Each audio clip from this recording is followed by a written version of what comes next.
Yes, good evening, ladies and gentlemen. My name is Albert Obaseki, the crack team boss, the boss of the crack team. Today we have a great man. We have an enigma, a man that we are very, very, very proud of. The immediate past governor of Edo State, His Excellency, former Governor Obaseki, in our backstage. So, ladies and gentlemen, let's take 2 minutes, please. Let's get our people here. Please, we just need 2 minutes to share this broadcast so we can get our people here. I don't want anybody to miss any part of this interview. This broadcast, so I'm going to share now. I don't want anybody to miss any part of this interview. Obaseki has left office. The reason that we are insisting that he comes out to clear the air is because what we have in Edo today is not a government. Obaseki never called Oshomole. We never called Oshomole to come on air to come clear what's happening.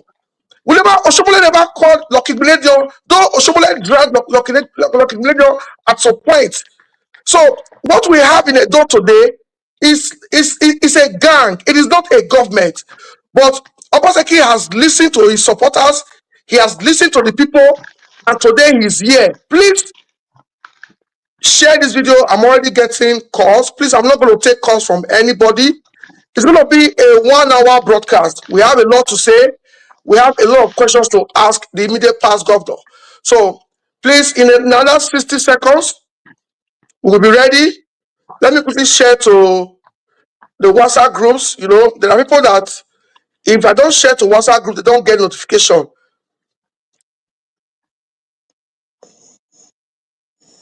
So, ladies and gentlemen, I know you all are ready because I've received over 100 calls of progressive Edos, people that want development in our great Edo State and our country, saying about we have listened to you, we have listened to Mr. Crusoe, we have listened to my brother Obede Falu Isibog, Shedrack, my brother Bale, and other great minds that are engaging, but we need to also hear from the man that brought this development to Edo. So, ladies and gentlemen, join me as I make welcome the immediate past governor of Edo State, His Excellency Godwin Obaseki, to our platform this evening. Your Excellency. Albert. No, sir. Thank you very, very much for Kuyo. Why you here? Oh, yes, sir. Kuyo, sir. Kuyo. Sir. How is everything, Your Excellency? We're good. Thank you so much, and thank all of you who have, over the last 1 year, been there for me, calling, wishing me well, wishing us well, and just checking on me, how I'm doing, how myself, the First Lady, and everybody has been coping in the last 1 year. I want to thank you very much. Yes, we miss you, but we're always there for you. Thank you very much, Your Excellency. How is our First Lady doing? How is our First Lady doing, sir? She's doing very, very well. Getting ready for Leeds tomorrow. Oh, Your Excellency! Thank you very much. I sent a message. You know, I told you that the good people of Scotland and Dublin, they actually protested that about una cheater, so First Lady not come on our side. So I told you, I said Leeds, Manchester, there is need for our First Lady to be here, and thank God. Don't worry, she flew in from America yesterday. Thank you, Your Excellency. We address her as our First Lady because up to this minute, Edo does not have a First Lady. So we still call her our First Lady. Until we get another First Lady, she's still our First Lady. Don't know, sir. Your Excellency, it's a 1-hour broadcast. I know you are very, very busy. The few times I spent with you, your phone rings consistently. They get breaks. So I don't know how you manage the pressure. You understand? So, Your Excellency, we are going to go straight. We have prepared. I have 3 questions for you. and I took 6 questions from your supporters that have been sending questions directly. What We are about going those to who do support me? and I of also course, want to hear from them. yes, so like I've told my team to also take questions from the comment section. So we are going to rush this first set, then the second set, we are going to take the second set from the comment section. Your Excellency, I bet me not send their wish caucus. And the question that they find where I save and put. So, okay, I'm going to get it. Yeah, it's here. Okay. Ooh, okay. Your Excellency, this is my first question to you. 365 days after government, what have you been occupying yourself with since you left government house? Well, thank you, Albert. Yes, yesterday marks exactly 12 months, 365 days since we finished. And I can't say anything without first thanking Edo people again. Thanking them for the opportunity to serve for the 8 years I served. It is a rare opportunity. It's one I'm grateful to God for, and I'm grateful to the people of Edo State. And I know between me and my God, I gave my best and I gave my all to Edo State. I knew a day would come when I would no longer be governor. So I'd always planned for that day. So once I stopped being governor 12 months ago, I felt it was time to begin to focus and take care of myself, my health, and many things I could not, focus on or handle the 8 years I was in office. So the last 12 months, I've taken time to check my health. And thank God, things have been good. For the first time in almost 20 years, my blood pressure is now regular. And Wow.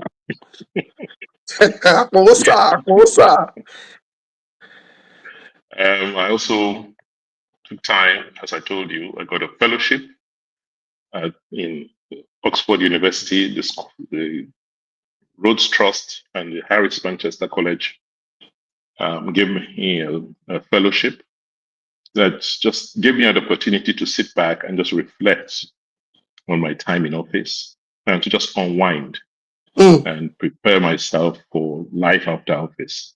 Yes. Yeah, the first phase of that finished in July. And, out of that, I've taken time out to begin to reflect on what to do with myself post office. Okay. One of the things that I have come up with is to document my experience in office, to write books, particularly on achievements, policy implications of what we did, so that those coming after me can learn from what we did, what we achieved, mistakes we made, so that they can correct, they can have the experience not to fall into the same, or to be able to overcome some of the issues that challenged us while we're in office. So those, I'm getting the manuscripts for those books ready now. And it's a lot of work. It's a lot of research. That has kept me very, very busy.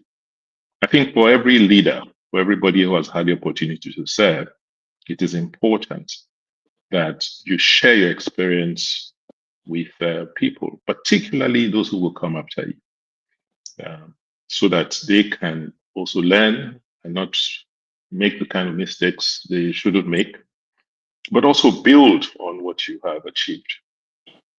That is what we don't do much of in Africa. And that's one of the things I am just emphasizing, that I'm writing on, education, what we met, what we did, the challenges we faced, and what we achieved.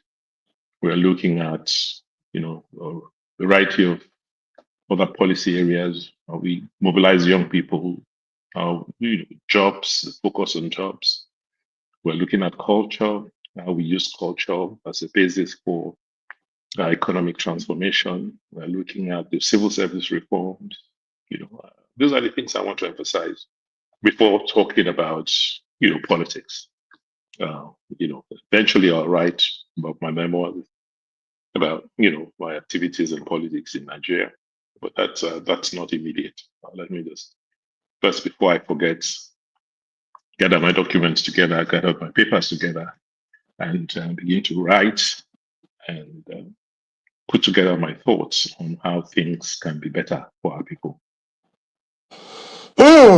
Your Excellency, that is a good one. And I'm very sure that our people watching today are going to learn from you. From my experience and the few times I've spent with you, Your Excellency, there is no minute I spend with you that I don't learn.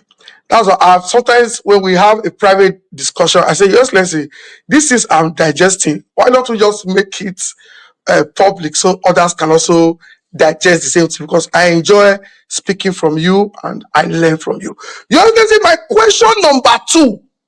It appears that all the new government in Edo has done in the last 1 year, Your Excellency, you are a politician, a technocrat, you can't talk politician. So I want you to respond to this question. I beg. It appears all that the new government in Edo has done in the last 1 year is to talk about you and your time in office. They talk about you in the morning, afternoon, evening, Obaseki, Obaseki, Obaseki, Obaseki. How does that make you feel that you have served the people? It is as if you are still in Usadebe because newspapers, Obaseki, ITV, EBS, everywhere, Obaseki, streets, Obaseki. How does that make you feel, sir? Well, before I answer that question, I will say that, sometimes you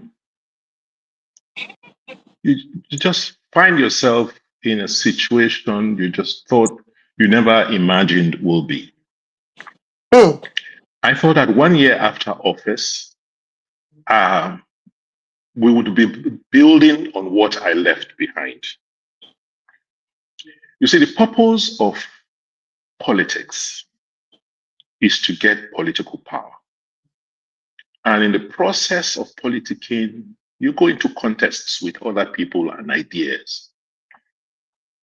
And if you are lucky or you get into office, then you now have the power to use, you now have the politics has now given you the power to now set out to do what you had hoped to accomplish. So the purpose of politics is to get power.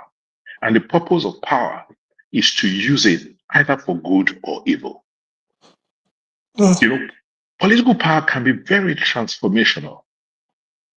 You can use political power to bring people from nothing to greatness. You can also use political power to bring great things and rubbish them. And unfortunately, in Edo State, I have not seen us use political power to lift our people from where they are to the next stage. I'm not sure what they're doing, but what I've heard and what I've seen in the last 1 year hasn't been what I had hoped for. I had hoped that anybody in office, in power, who has political power, anywhere, including Edo State, will use that power to better the lots of their people. And one way too is to, look at what you have met, look at the good things in what you've met, and build on those good things. The ones that you think are not good enough, you repair them. Because the whole goal is to make progress, is to move forward. When I got into office as governor, I looked around Edo State. I saw things, projects, which Governor Gomudia could not complete. I saw things which Governor Ali had initiated and he could not. I saw projects that Governor Benedion had worked on. I saw projects my immediate successor in office had also worked on. I did the ones that I felt had potential, I built on. I refurbished, rebuilt schools that Bermudia had, initiated. I looked at the plans Ali left behind. So, and all of this helped us make progress. So I was hoping that the people who take over from me would also build on what we have done. And whether you like it or not, it is just not possible for a government, for everything you've done as a government to be bad. Take education, for instance. When we came into office, we had our priorities. You said 6 key priorities, 6 key pillars, which we focused on for 8 years. And whatever you have to say, just look at independent comments, independent analysis, not within Edo, outside, internationally. Our education reform of our public education system, our basic education system, is highly rated globally. I would have expected that the next administration would build on it, not destroy it. Because in any case, what is the purpose of government? What is the purpose of politics? What is the purpose of governance? Is it not people? Is it not about the people? In a state, a country where the majority of people are young people, should the emphasis not be on them, on how to give them a better life? The issue of the government, how government runs, the public service, civil service, we did our best to see how we can get it started again. Archived records, retrain civil servants, computerize the operations. I mean, something to build on. Why? It helps anybody. It should help the people in government. It shouldn't be. You don't play politics with things that can assist you and assist the community, society. Look at the issue of the physical space. The fiscal environment. What we met. CDAs, the community. Voice in the community who was, look at what we had to bring some order, mapped the state, introduced DIS, so that you can give people proper title to their land and give, a basis for people to now have assets on which to now build on. Security. And that is where sometimes I just do not understand. Because the main purpose of any government is to secure the lives and property of its citizens. So if government cannot protect you, then what is the basis of having that government? We did a lot of work because Edo is peculiar because of the location of Edo. We are like a junction state. People must pass through. It's a very difficult place to secure. We made a lot of investments. We got support from our people, from communities, and we were able to reduce significantly the incidence of insecurity in our state. We built a new architecture, worked with the federal security agencies, built command and control centers, introduced technology to track crime. The security information database, which we left behind, I do not know why they didn't build on it. Because with that database, you'll be able to review, incidents and take proactive action. So, I can go on and on and on. We had left something. Even if you say it wasn't a state of the art, it wasn't ideal, why not build on it? Because if you build on it, it will make your life and work easier. In today's world, two critical initiatives, assets which the whole world is pursuing today is technology. People are building data centers, and you can't build data centers without electricity. Look at the initiative of trying to get people to come and invest in electricity in Edo. Why kill it? You need it. Obaseki is out. I'm here in Europe. I'm here in America. There's electricity where I am. So if you're not happy with one, why not add another? Why destroy what you met? Even if it is going to help you. We've built fiber optic networks around the state. Every local government is connected via fiber optic cables. You need it to govern. Why not use? So I'm confused. It's confusing me. It's confusing you too. I'm confused, honestly. I don't understand why. You will not do something to help yourself, help the people. So, so to answer your question, I'm not a happy person. I'm not happy with what I see. I just see that, that more than even when I was in office, things are a lot more difficult for our people. I get calls every day. People can't feed. People don't feel safe. There's too many kidnappings. And, I thought we had gone through some of these challenges before, and we have put in place, what can be done. And I would hope that people coming after us will read and learn from some of the things we've done to just reduce the pain on our people. Your Excellency, that's my third question, Your Excellency. Because recently I was having an interaction with you, I think in Torino. I asked you this question. I said, Your Excellency,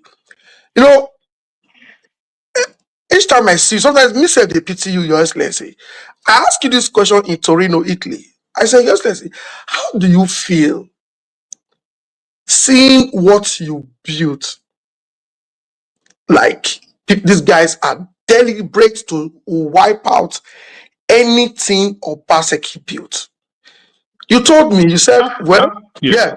Go on. You told me, you said, well, you have tried to reach out to some people that you believe are still close to the system and say, why destroy? Why not build on these things? But you said it's just a phase that if they destroy, we will build. Now, my question to you is as if since you made that comment, they are now on a destruction spree. So usually, what do we need to do now to own and defend and protect those legacy projects? I get a lot of comments from our people, and I think we must now begin to sensitize our people that except they step up, because a lot of the work that was done was not for me or members of my cabinet as individuals. We did it for the people. When we build roads, when we build a system in place, when we reform the civil service, it is to serve the people. So the people must realize and understand that it's about them. And anybody who is in charge must work for them. We as a government try to work for our people. So except the people think and believe that what is going on now is okay, then they can accept it. But if they feel it's not okay, then they should fight back. Because it's their money. These people should ask questions and fight back. How can you just look at how much has been allocated, they received in terms of allocation this year? It's more than double what we used to get. So you ask them, how much, what are you using this money for? When you spend money just buying only vehicles, for what purpose? How does that educate our children? How does that make our healthcare system better? The people must ask questions and fight back. Because if they don't, they will be the ones that will suffer the most at the end of the day. You suffer the people. So if people don't fight, you won't encourage those who want to come and help in future. Thank you very much. Ladies and gentlemen, on YouTube, we are streaming live on YouTube and on Facebook, and we have almost 3,000 people watching. Please, some of you have been mounting serious pressure on me to bring the former governor to address you. And like I said to one of my friends, I said maybe we appeal to Heshi today, maybe to make this life interaction maybe quarterly or once in 6 months, twice a year, because the people are hungry to continue to hear from you. So, ladies and gentlemen, we have almost 3,500 people watching. Please, let's take these views to 5,000 people watching, please, because the issues in Edo today, Edo has become something that we never envisaged. In fact, anywhere I go now, sometimes I want to identify as an Ijoma or an Igboma, because anywhere you just mention Edo, they say, now get that governor will not go school. Now get that governor will not read budget. Now road, we don't if you pass now road go data. We don't if you pass now road go here again. So it's embarrassing. So guys, please hit the share button, share this video. Let's get more people to join. Just let's see. My third question is this: what is this hoopla about Moa? Like you brought a lot of legacy projects. Just let's say you did a lot, but why Moa? Are we changing Edo now to Moa State? What's this thing about Moa? And who get Moa? I don't want to use English for this one. Who get Moa? Now Godwin Obaseki get Moa. But you know human beings. Now, as you go do something, as you see something, that's what you expect other people go be. Yes. Right. So you need to understand, start from that standpoint. So when you see someone when they say if you do something for other people, if you do good for society, anything when you do, go say, you're supposed to do it for himself. So when that kind of person or those kind of people see something like that, they will say, oh, no, it's not possible. How somebody go just all this money come, you just use them for the people to build this kind of thing. No, it's not possible. It must get angled. Why it will get reason why they do and wait till we will find out what in your own interest be. So that is the starting point. Like I said, government, the purpose of government is to serve people, is to deliver what you call public goods, not private. Because the money you are using belongs to the people. It is wrong. It's a wrong notion that you come into government to just make money for yourself or for your family, for a few friends. That was the challenge I had in my 8 years to try and explain to people, whether they are political friends, family, foes, to say, look, the money here is not even enough. We have too many challenges, and this money should be used to begin to address our problems so we can make progress, so that we can grow this economy, so that more people can be lifted out of poverty. Because if you chop the yam seed, there will be no harvest. So when people in government do not understand that, whether it is federal, state, or local government, and the money that comes there is for you to use to improve the lots of your people.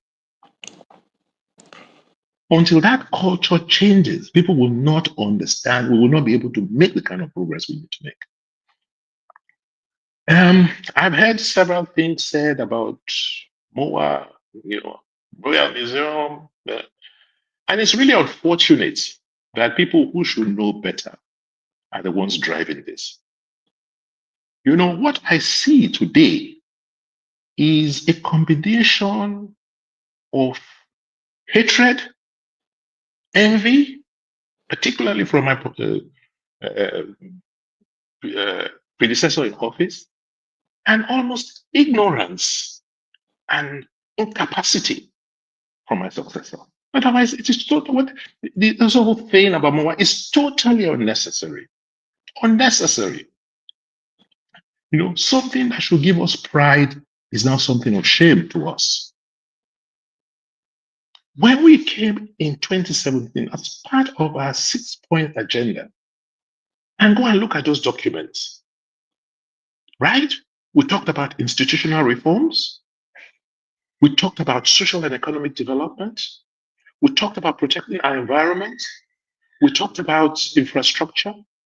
And we are the only people I can remember who saw culture as a strategic plan for economic development. So from day one, our government saw that we had a unique advantage that we could sell as Edo people, which is our culture.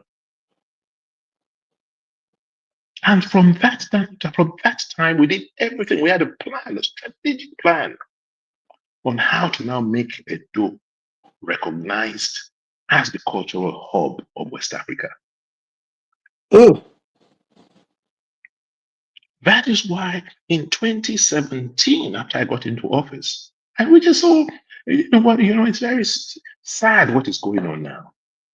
Because the palace, former the Obaidiawa, had a foresight to set up a team that started negotiating, talking about the return of our artifacts.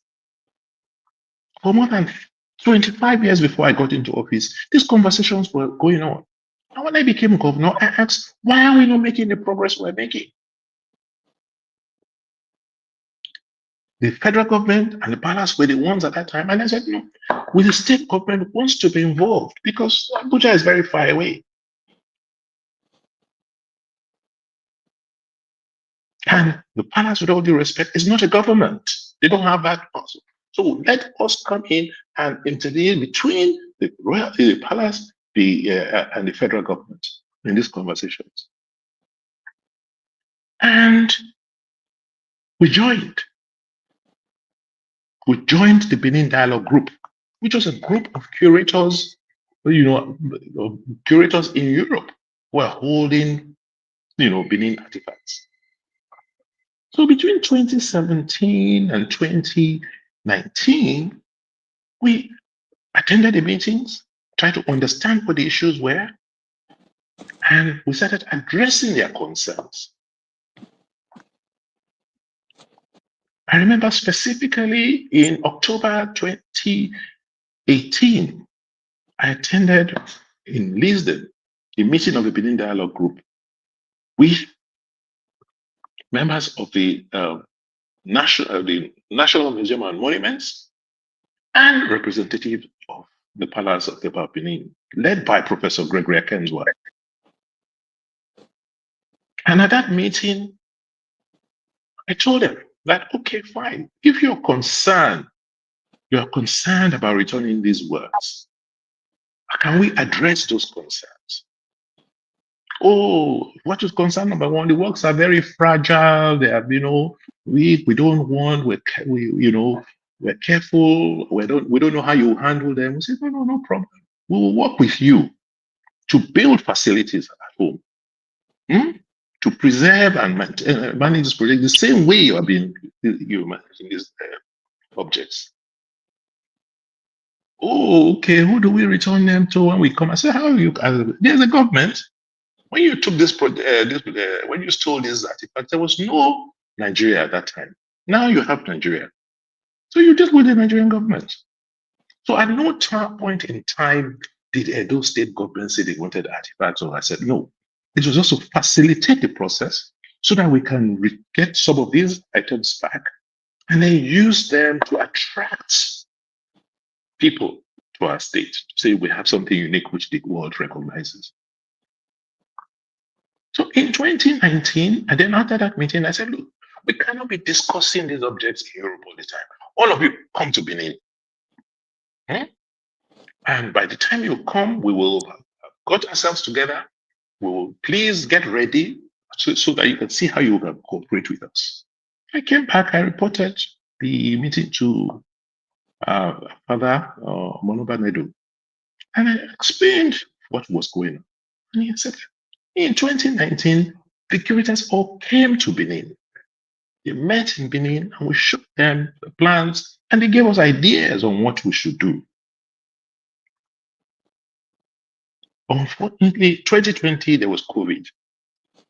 Thank God, COVID, the Black Lives Matter movement that happened during COVID.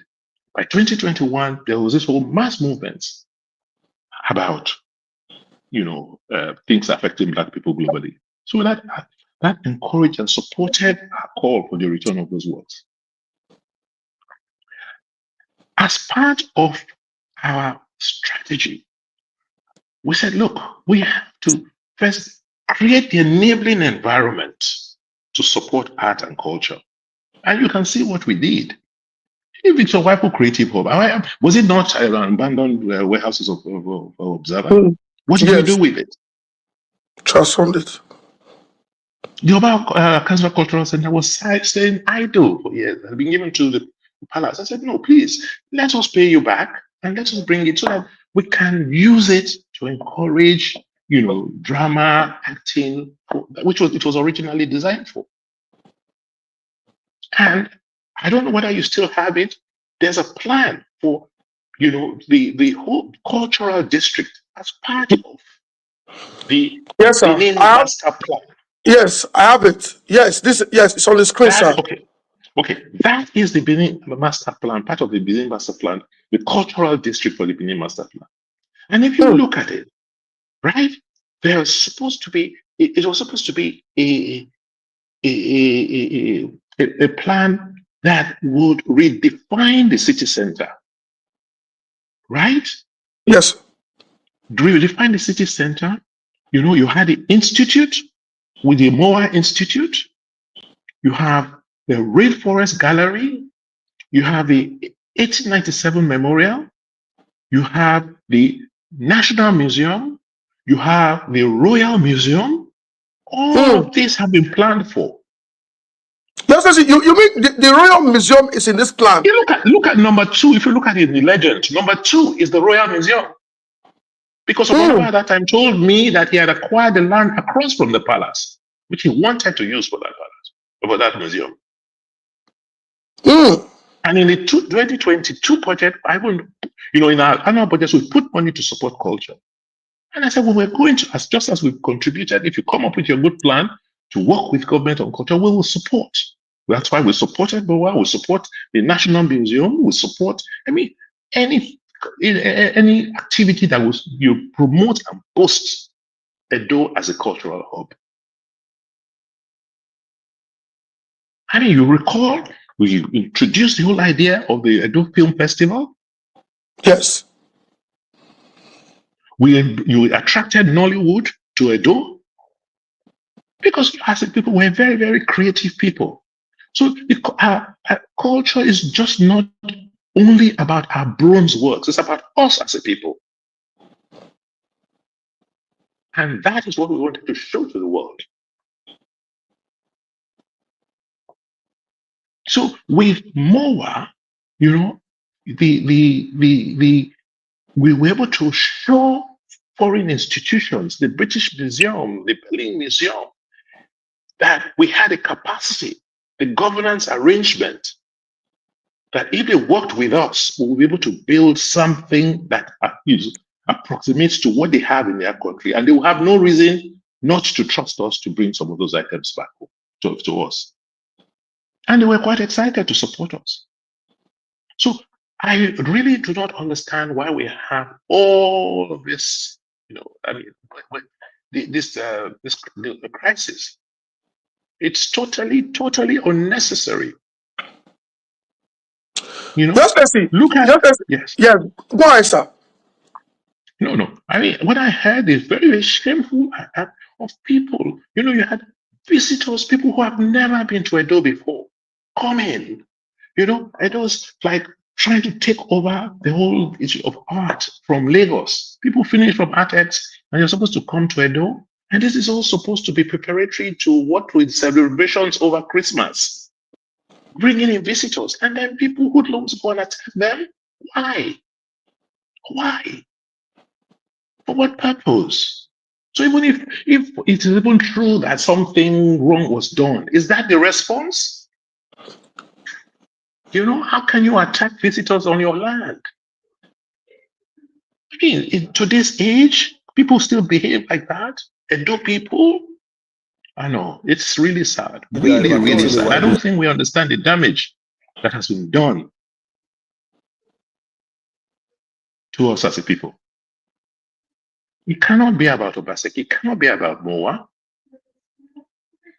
People are in charge of that place. There's a government. How can a government allow this kind of thing happen? President Tinubu is facing major diplomatic challenges. How does this help him? I think we need to retrace our steps. We're taking this politics too far.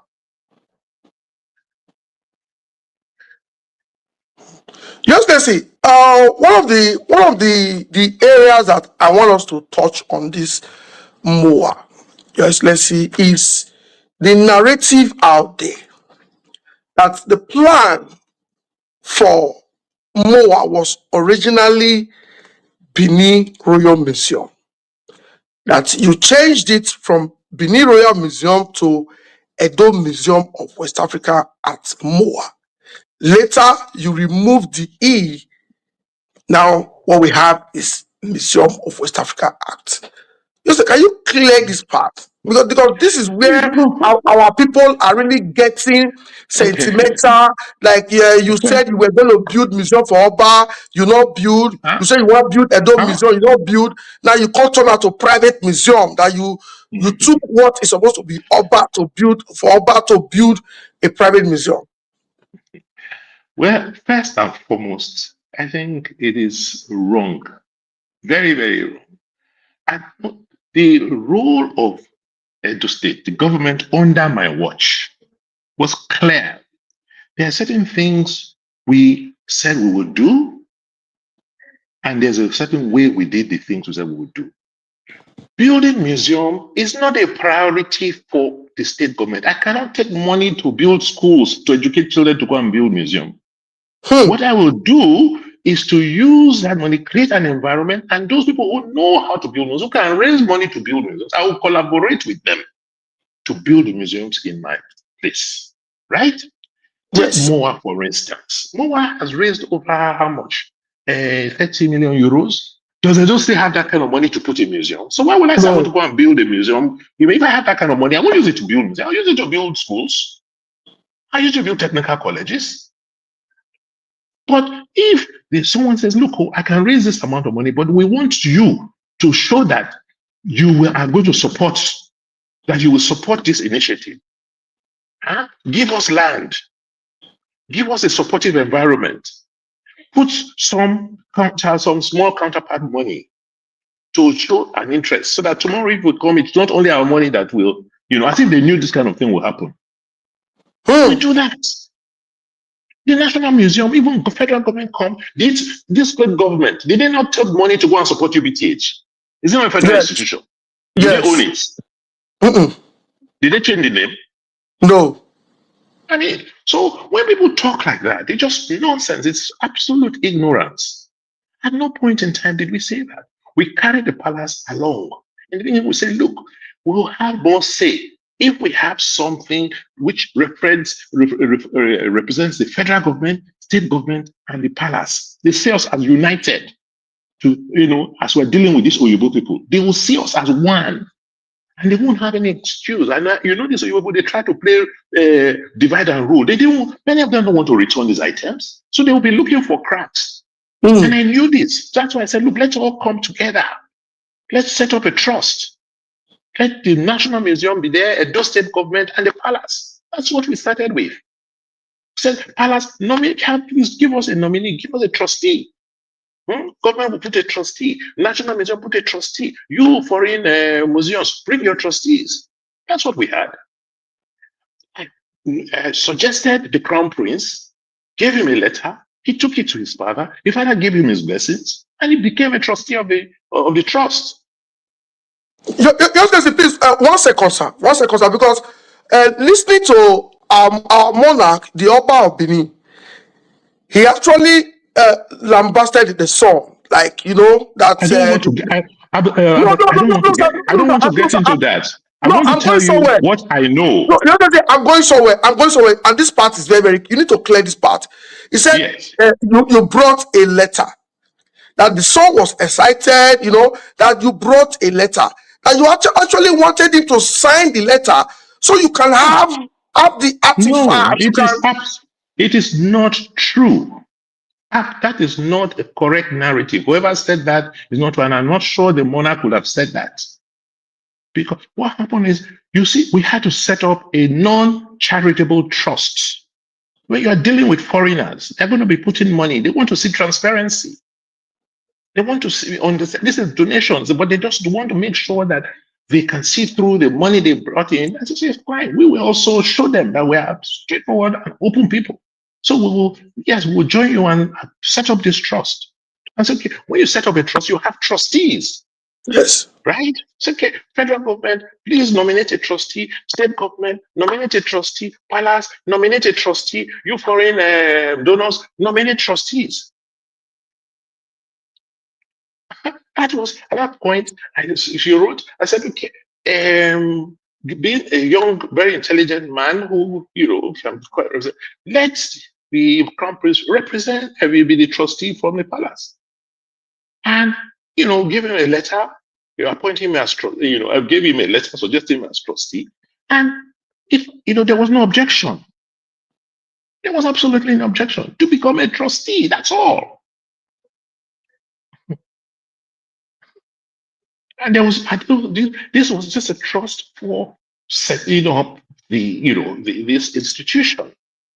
And so at the point, when at a certain point, there all this misinformation, I will just call it misinformation, became so high. And when the young man, we all went to Germany, to the Humboldt Museum.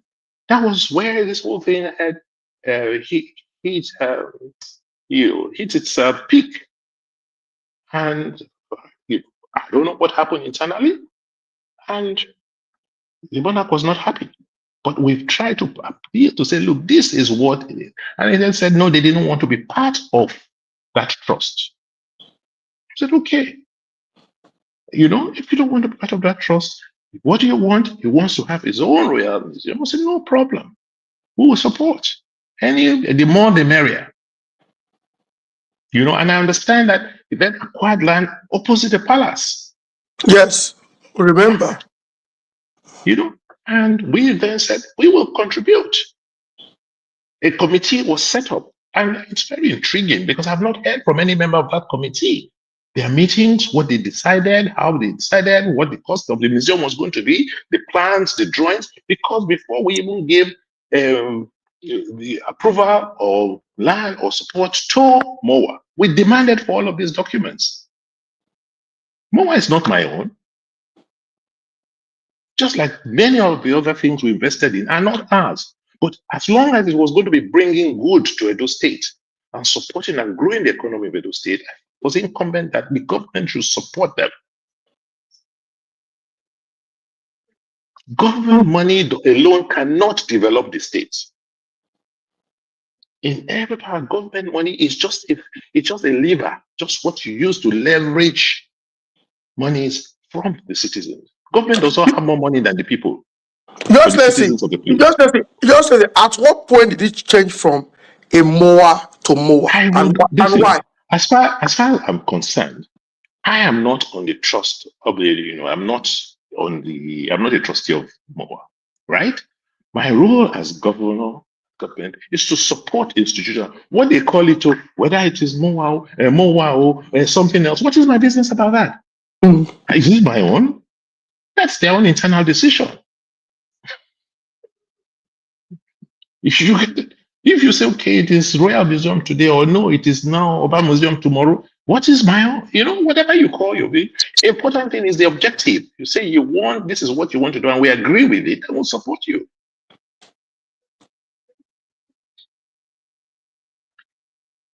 Yes. When they said to me, oh, they wanted a museum of West African arts, because I understand. I thought it was great because the Benin Empire was, expanded. It was not only Benin City, it sprawled through to as far as Ghana, to modern day Ghana.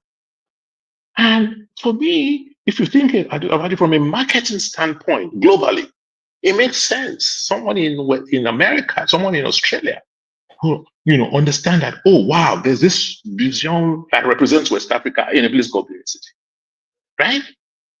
So it makes sense to me that, look, wait a minute, rather than being small and just constraining ourselves to to Edo or Benin, make it look expansive so that you can attract more interest, attract more resources to it.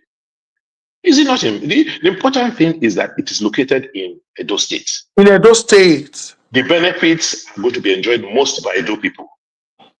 So whether you call it MOA or MOA, what difference does it make? Just let's see.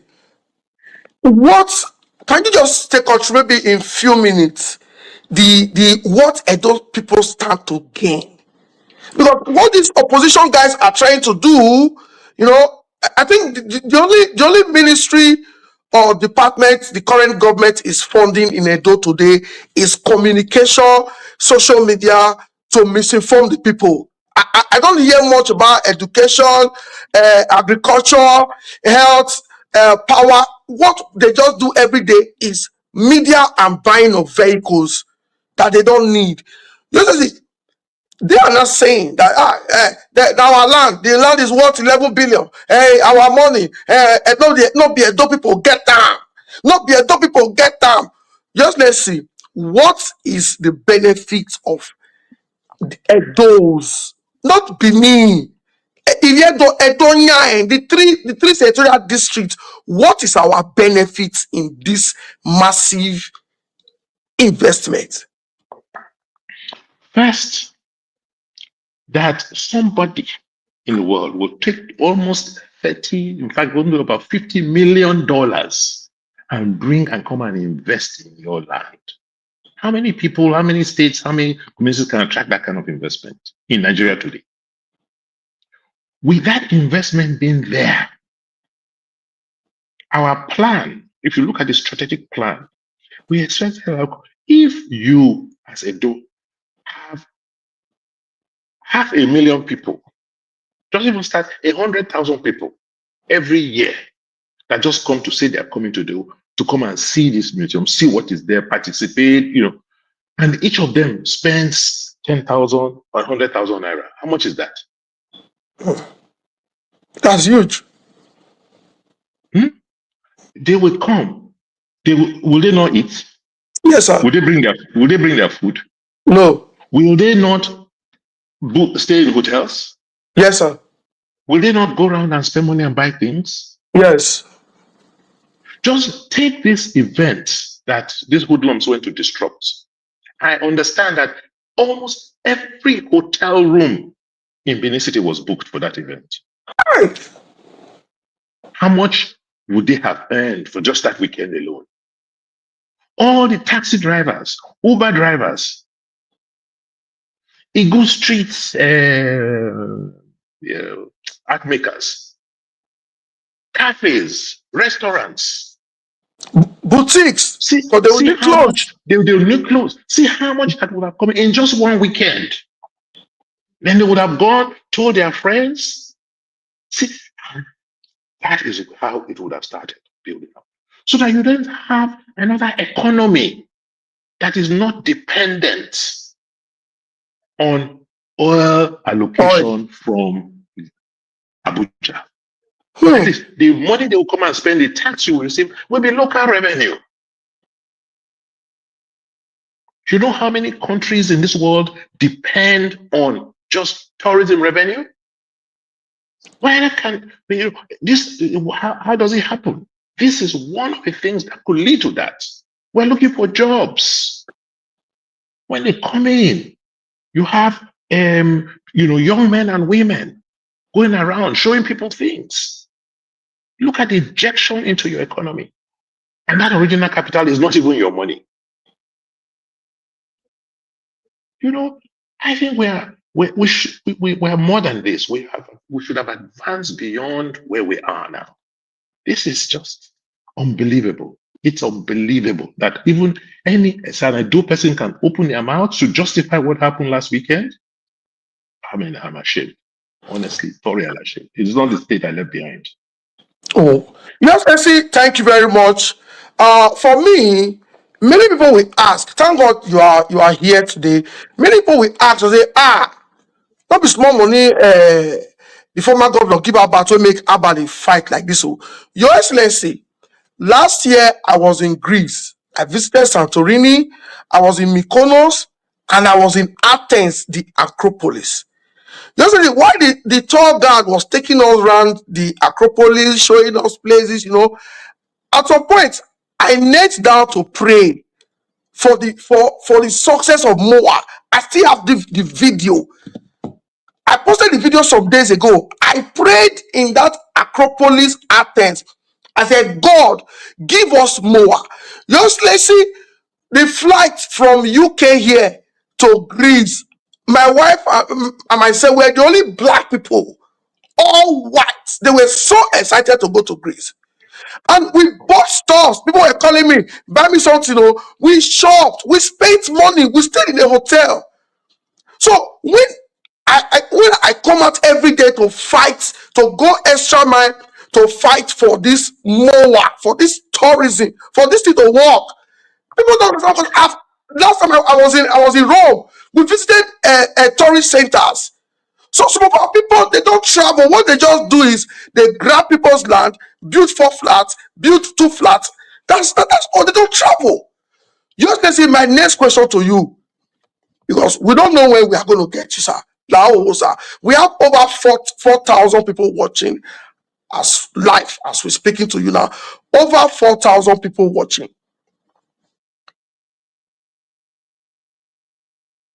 People are trying to call in. Please, you cannot call in today, but you can send your questions. We have 2,600.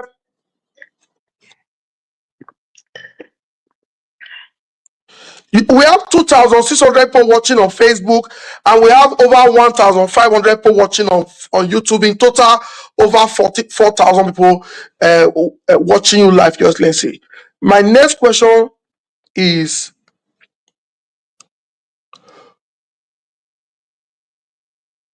okay, why does the palace appear to be, with all due respect, I respect the palace, I respect the crown.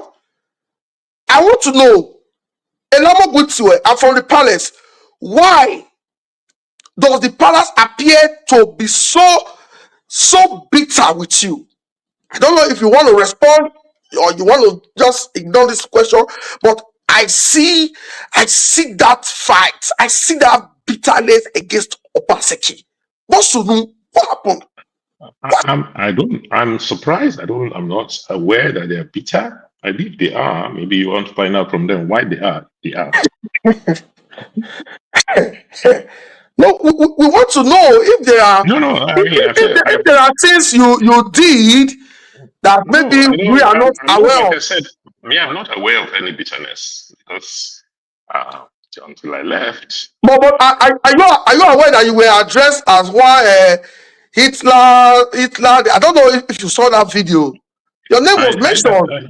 Well, it's unfortunate because even if there's bitterness or for me, but I don't think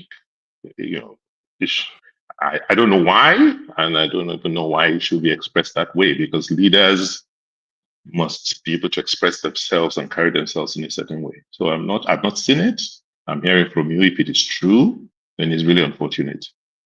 Because there's no basis for there's no basis for any bitterness.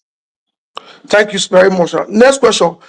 Did you replace a functioning hospital? Because they said if who know where not they go see museum. That is what this boy. There's this young boy who owns a tailor shop in Abuja called Kazim. That's what he keeps saying. People know where now they want to go museum. Did you demolish a functioning hospital to build more?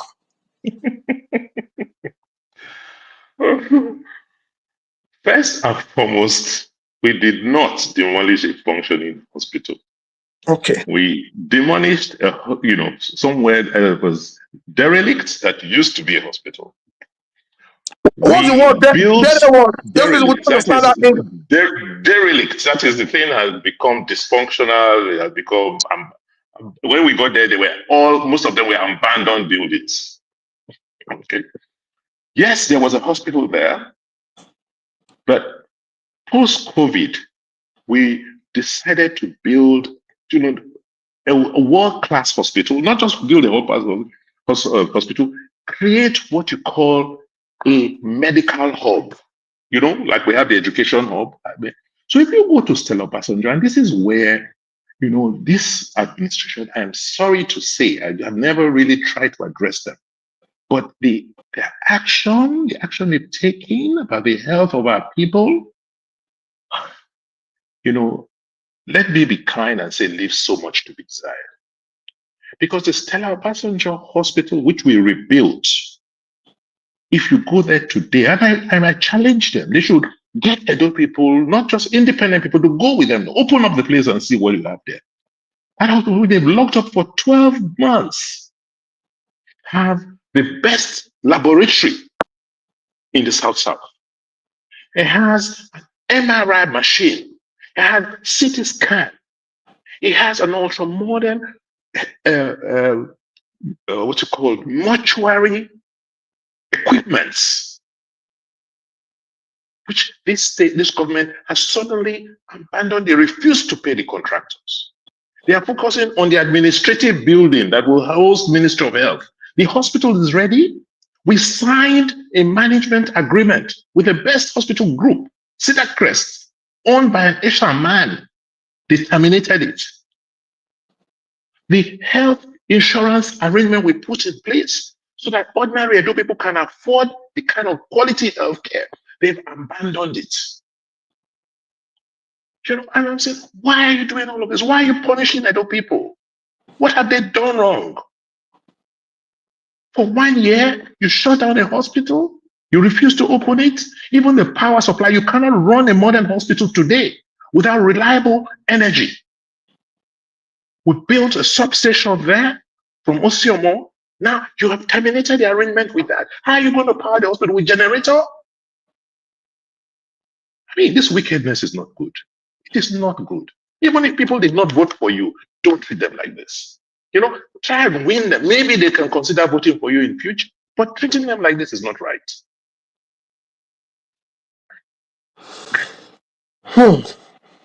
So the issue of saying replacing the hospital it's crazy. Crazy.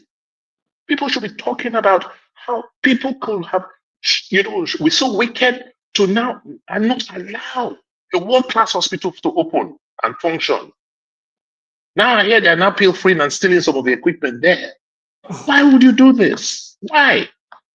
This is wicked. It's not good. You're not doing Obaseki. You're punishing the Edo people. Your Excellency, this question is from a big fan of yours.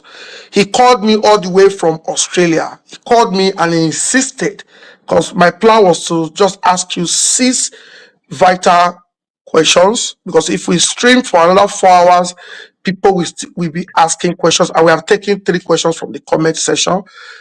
A fan insisted. He said, Albert, I'm a big fan of Obaseki since 2016, but there is one part of this conversation I'm finding difficult to defend.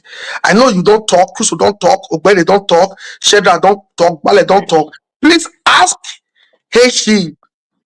He said, did Moa usurp Benin Royal Museum donation? Do when we go back, yaya be Moa. Igono ekela mu no obari ma una ya be Moa. E pamagi mi go ya be Royal Museum. That is the meaning of this English.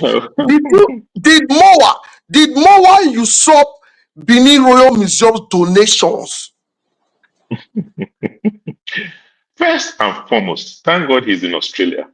Yes, sir. If the Australian government or any entity that can, in Australia wants to give money, you mean they will not read? They will not understand the purpose for which they are giving the money? First, I cannot defend Moa because I didn't join them to go and raise money. They went out to independently raise money. When they asked the Edo state government for their own contribution for support, we gave them, right? So I cannot defend Moa because I didn't go around working with them asking for donations for them. No, they did. But the quality of people who gave them money are not stupid people. The German government, Ford Foundation, Mellon Foundation, these people control billions, so they will not know who they are giving what money to for what purpose. It doesn't. I mean, for me, I know that. I left office. I did not receive one piece of paper. I've never seen a letterheaded paper for the Benin Royal Museum asking for anything. I've not seen a plan for the museum. But in spite of that, we're still ready to support because it's been promoted by our monarch. So if they've sent anything, if they had any requests, if they had any plan, let them share it. And let the people see that, oh, truly, they didn't support, something from the palace, and, let them show it. I've not seen it. Maybe it exists somewhere, but I have not seen it. In fact, I've tried to call some members of the Royal Museum Committee to say, show me, give me what you have. Do you don't hold meetings? I've not seen anything. So how can you now claim that something that was meant for Royal Museum for the public, we give it to somebody else? Is that possible? How can that happen? How can it happen? In one of the videos they are circulating, I think it was one of these your end of year Alagodaro, where you promised to support the royal palace to build the museum. Why did you not fulfill that promise? Well, I didn't. The promise was still outstanding till I left. There was no letter, no request. You don't give somebody, for it's government money. For me to disburse, there has to be a request, right? Yes. There has to be a plan. You say, I want to build a museum. This is the design. This is how much it will cost us. This is the contribution we are looking for. There's nothing of the sort. There has been no request, no design I saw. I even asked Barrister Ugie, my SSG. I said, call the palace. Where is their request? Okay, even if they don't have, let them send us an account number. Let's send some money to them so that they can have some money to prepare these documents. I made that offer in 2023. Is the monarch aware of this push? Is the monarch aware of your push? Just don't take my words from it. Call Barrister Ugie and ask him. It was the SSG. Ask him. And if the Accountant General is bold enough, he will confess that it was in my office. I said, what is going on with this? Because you know me, I check on everything, on every project. So at no point, we've never seen a design. If there's a design, they should show. That's what I'm saying. But I can go into the files and show you the designs, I show you the requests or the update reports that Moa used to send to government every quarter.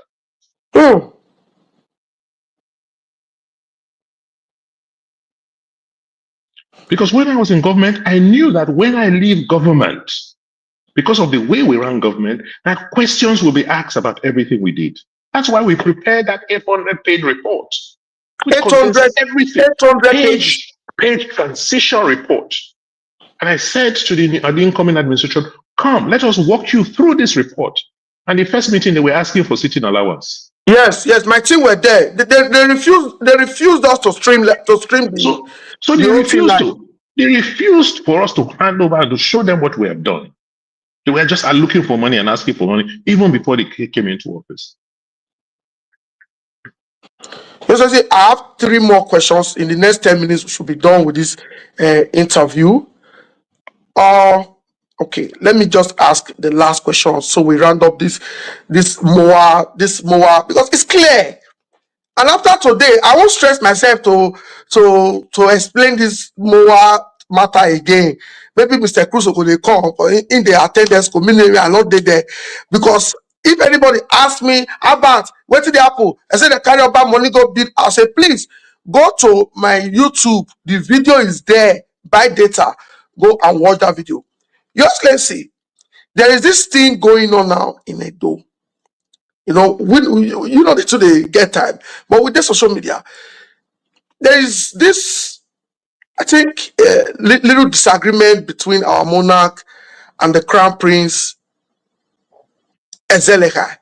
That even Ezeleka had to write a public apology letter, posted it on his Instagram to apologize to the father. And why apologizing to the father? He said the Oba should handle this current issue with sagacity. People are now saying, Obaseki Owa says on the Morera that you caused issue between father and son, that you are the reason why the Oba is having issues with the son, that you try to divide them with this Moa thing, like trying to work with the son to fight the father. Why that conversation? Is there anything you try to do to cause division between the father and our between our Crown Prince and the monarch? How will that benefit me? Why would I do that? So I'd also caused division between the monarch and his uncle, Professor Gregory Kenzwa, who was the chairman, who was the one that led the Palace Initiative. I don't want to get involved in family matters. Okay. Yes, let's see. That is very, very clear. Okay. Yesterday, do you want to explain other transactions like Radisson, Osiomo, Benin Mall, and Edo Modular Refinery? This is not a small work you do. Like, we can spend the whole day talking about things you brought to Edo. But Osiomo is currently having issues. I don't know how the management of Osiomo are trying to walk around this whole issue, because there's a deliberate plan to crash Osiomo. I don't know if they enjoy our people being in darkness, because business owners, hotel owners have called me. They keep calling me Albert or don't stop talking.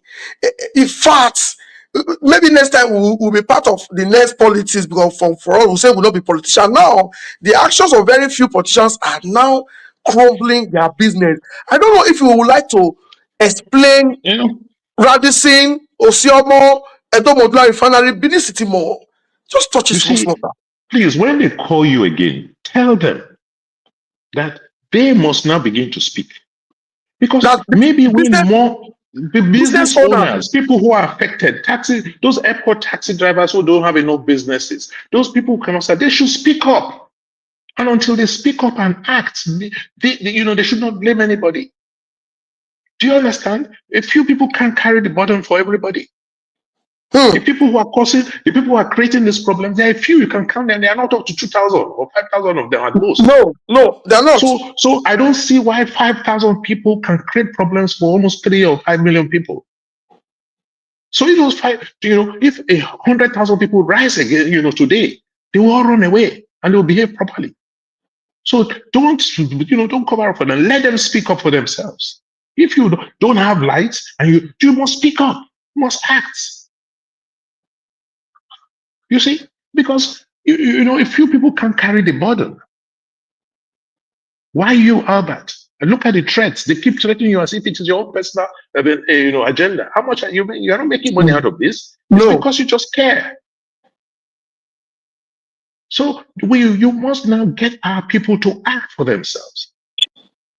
They must stop lamenting and keeping quiet.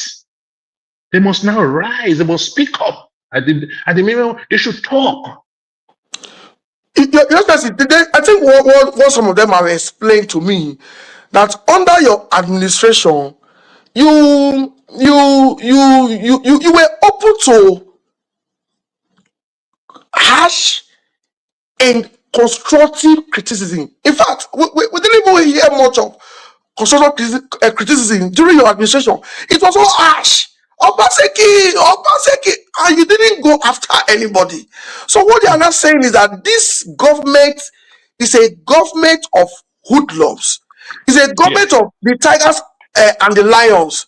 It's a government of the politicians that you said, no, this money na I'm not going to let you touch her.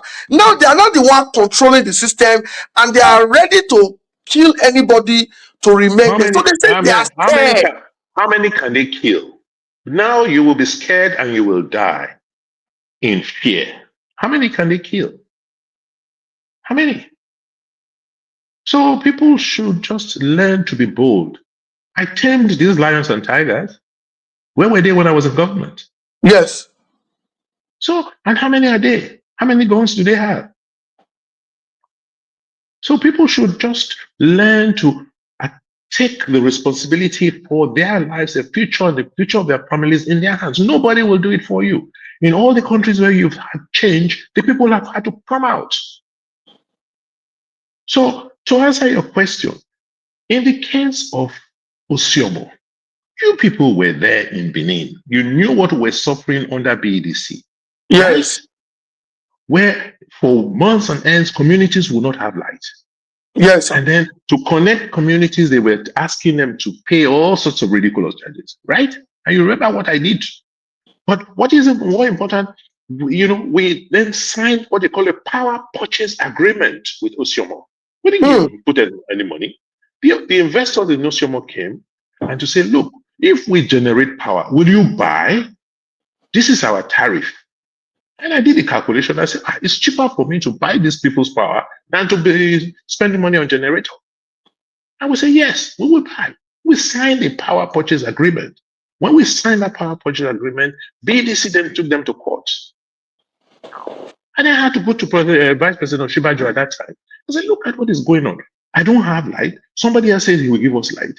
Yeah, the person, BDC is not giving me, he's not allowing other people give us. That's why we started to fight BDC. I said, no, you must allow them. They say they own the whole territory of Edo State, and nobody else can come in there to supply power. And they were not supplying power. That was why we had that confrontation. And you remember? Yes, when you walked them out of your office, BDC. Yes. So we supported Osyomo to say, we will buy power you generate. We'll give space and build, we extend your transmission lines. And we, government, will take at least 5 megawatts to start with. And by the time I was leaving government, our demand was almost 15 megawatts. And I said, but nothing is, for me, if BDC say they have come back, right, them, and they should compete. They should both supply power. And that way you now know that you will have certain 24 hours power. If this one is not serving you, the other will serve you, you will switch. Why kill one for another?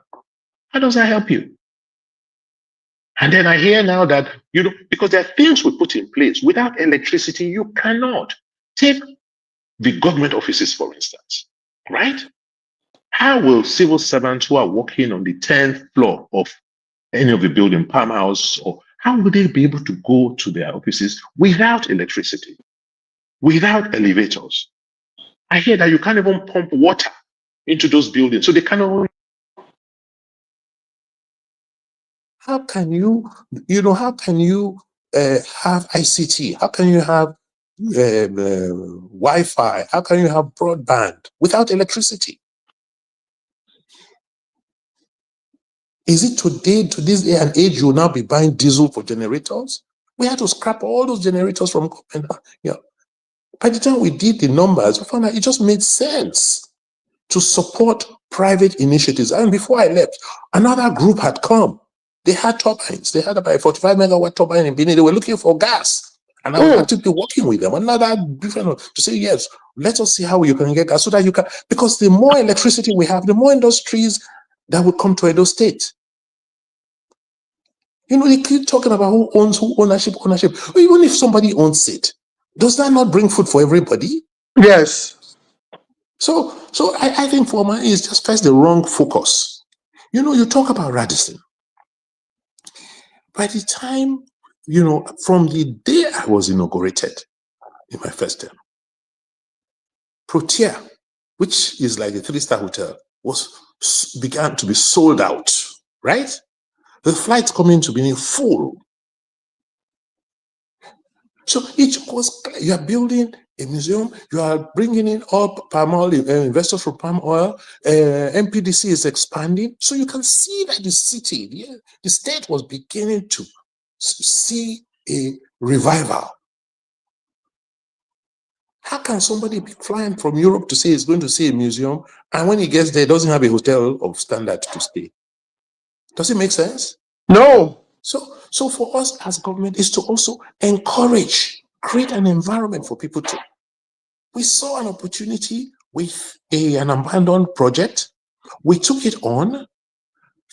That project cost us only 2 billion, right? The Radisson was only 2 billion. Today, after they devalued the Naira, because Edo State government didn't go into own, we just went into encourage it, start it, and sell it to a third-party investor. We really had raised the money and look, give us at least 20%. So for only 2 billion, we have 20%. The loan, everything, we said, we took over all the responsibility and liability. So when they are making us, I'm saying, I don't know where you guys are coming from. So is it that you don't want a 5-star hotel? What? So is it that the real cash you put in was 2 billion from Treasury? And for that, you have 2 billion. And the valuation, when you finish, that hotel will be worth over 50 billion. So that is the height of finance. That's my work as an investment banker. They can't do that. So I'm not expecting them to. But you can't, you just, I don't know why, whether it is envy, I don't know whether it's an inferiority complex. I just don't understand why they should do this. It is so unnecessary. People have brought in their investments. You want more people to bring. When you treat the people who have invested this way, others will not come. And when you don't have investments, you don't have enough money to run your state. There will be no development. So, you know, I can go on and on, whether it's the oil palm. I'm surprised they didn't say I own all the oil palm too. Oil palm farms too, right? You know, or what else did we invest in? The technology firms that we invested in, you know? So my own is like, let us stop being afraid. Let us understand that you only die once. As we say, all die and die, right? But you will not sit down there and allow hunger kill you because of somebody's action. You force the person to do what they're supposed to do, right? So if a man decides not to be responsible, force him to be responsible. If not, then you know what, take the action you need to take. Do you get it? But don't let them behave as if everything is normal. They're doing so because people are just accepting it. If people don't fight back, they will not correct their course. Yes, let's see. In the next 5 minutes, we'll be done with this interview. You've done so well today, friends all over the world.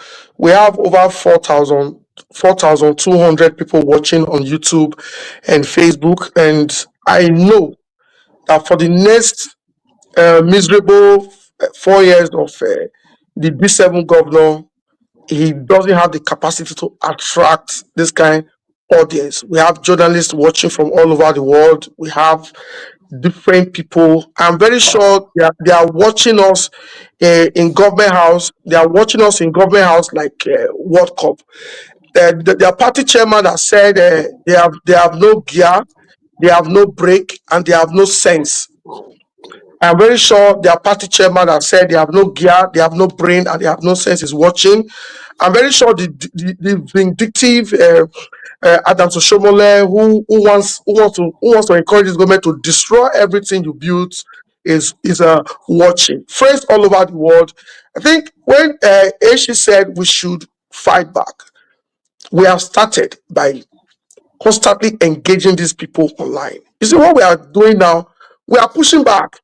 We are fighting back. If we didn't fight back the mower thing, the man for not carry bulldozer and go there because he doesn't know what is there. He cannot build. He can't build. So he's always let me destroy since I cannot build. So Your Excellency, make when we come out, then we just touch these two areas. Your Excellency, you are currently doing a thank you tour, meet and greet to interact with your people. The question some persons ask is, why is he remembering us now? Why not do the meet and greet when he was in office? Why is he doing this tour now?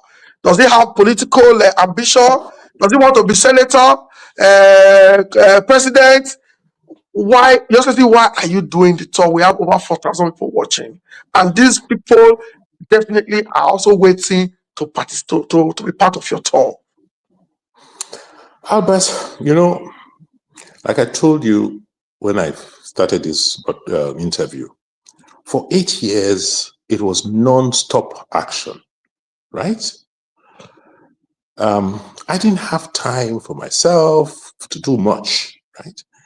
And you recall 2020, that election, Togba, what people did for me, for us, across the world.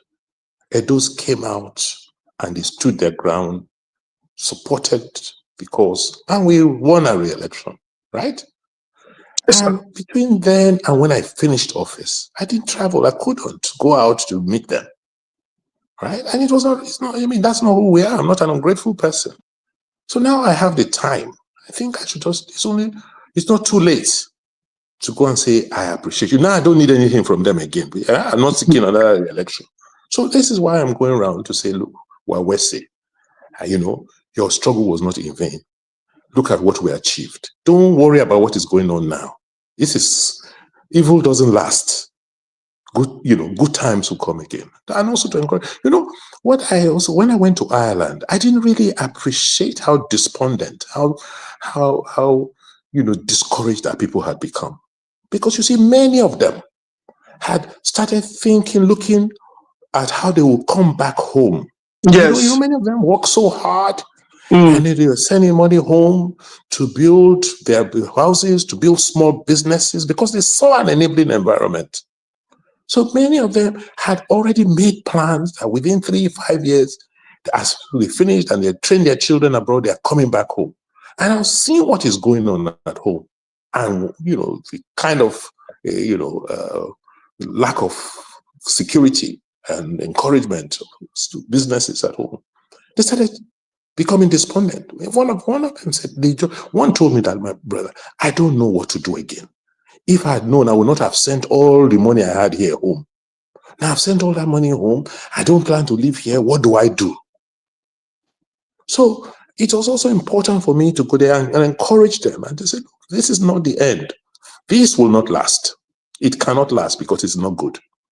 It's only for a while. So don't be discouraged.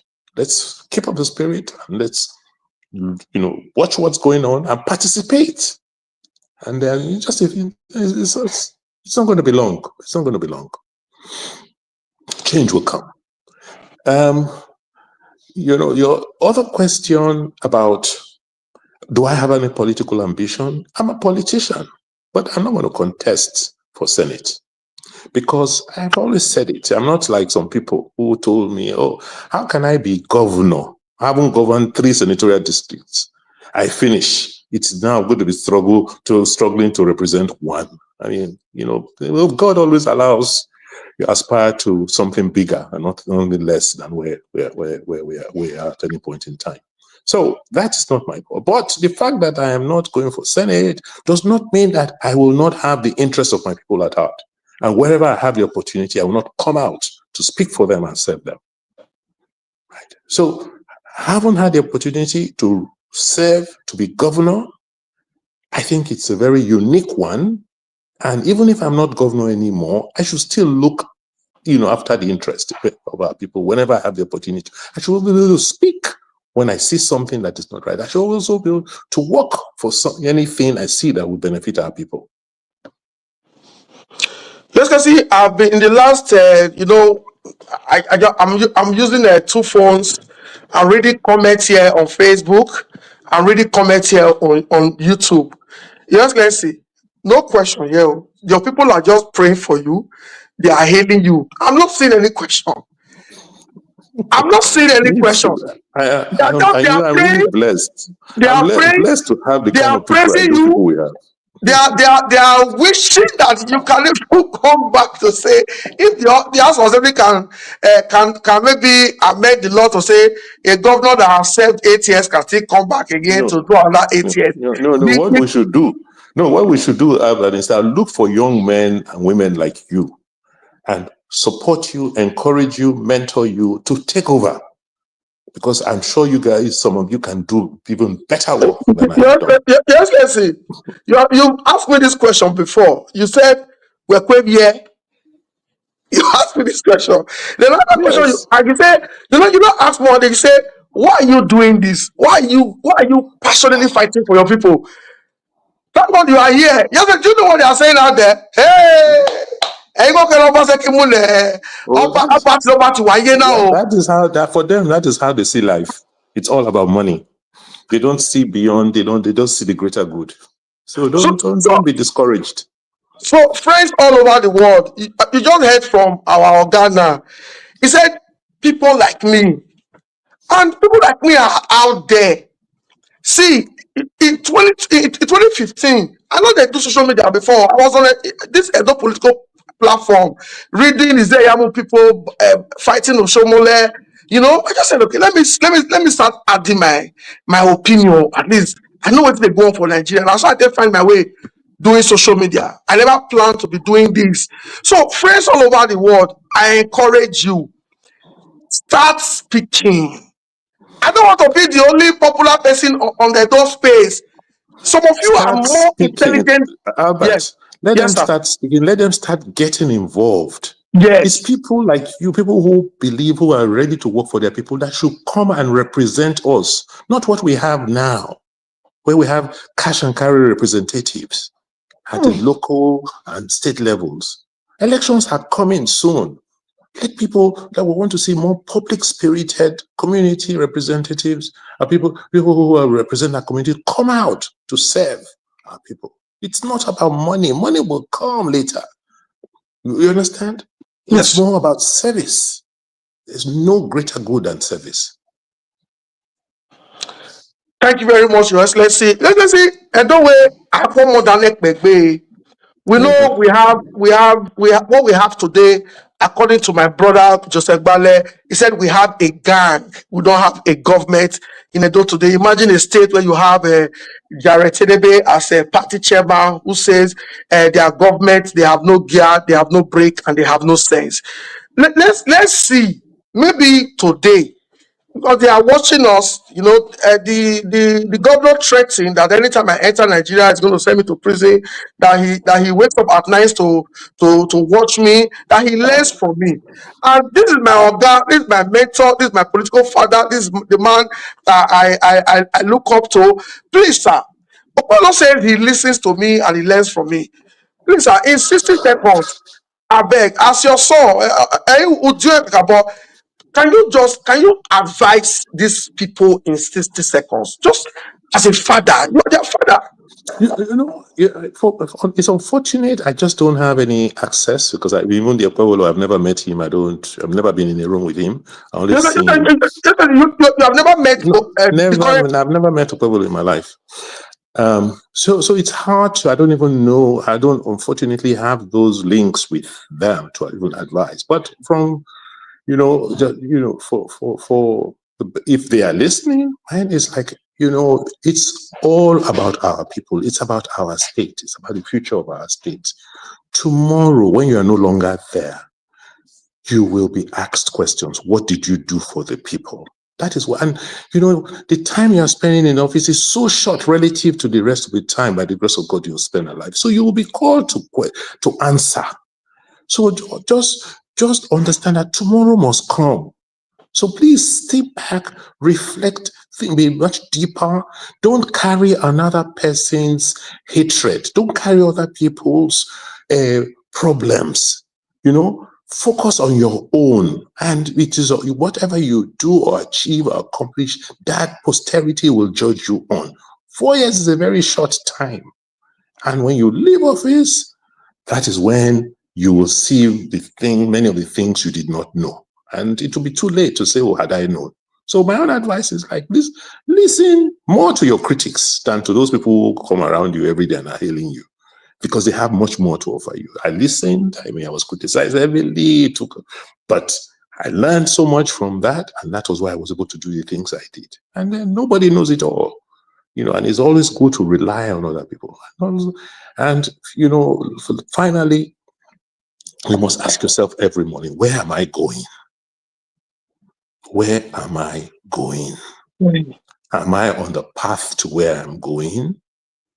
If you are not sure, sit back, call people who you trust and ask, are we where we are supposed to be? What are the people saying? Don't think you know everything and the people are stupid. Because when you leave office, you will then realize that the people are not as stupid.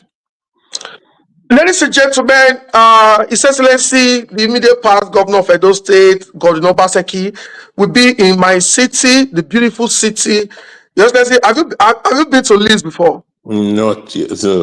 Not yet. So now your people, they bring you come Leeds. Yeah. When Mr. Crusoe came, he said Leeds is a very beautiful city. And I know you will attest to that tomorrow. And our people are waiting to receive you. On Sunday 16, we will also be in Manchester. Your people in Manchester, they're also coming out en masse to receive you. Your Excellency, I know you've been asked these questions in all this tour. Let me ask again, because we still have over 4,300 and something people watching. Do you regret? Because I know you supported your friend, a very intelligent man, which we know say, if now our guy ask when he may go download the government house today, if you're too sweet. Now, not that you order something from Amazon, Temu not deliver. What we ordered is not different from what they gave us. INEC. Do you regret?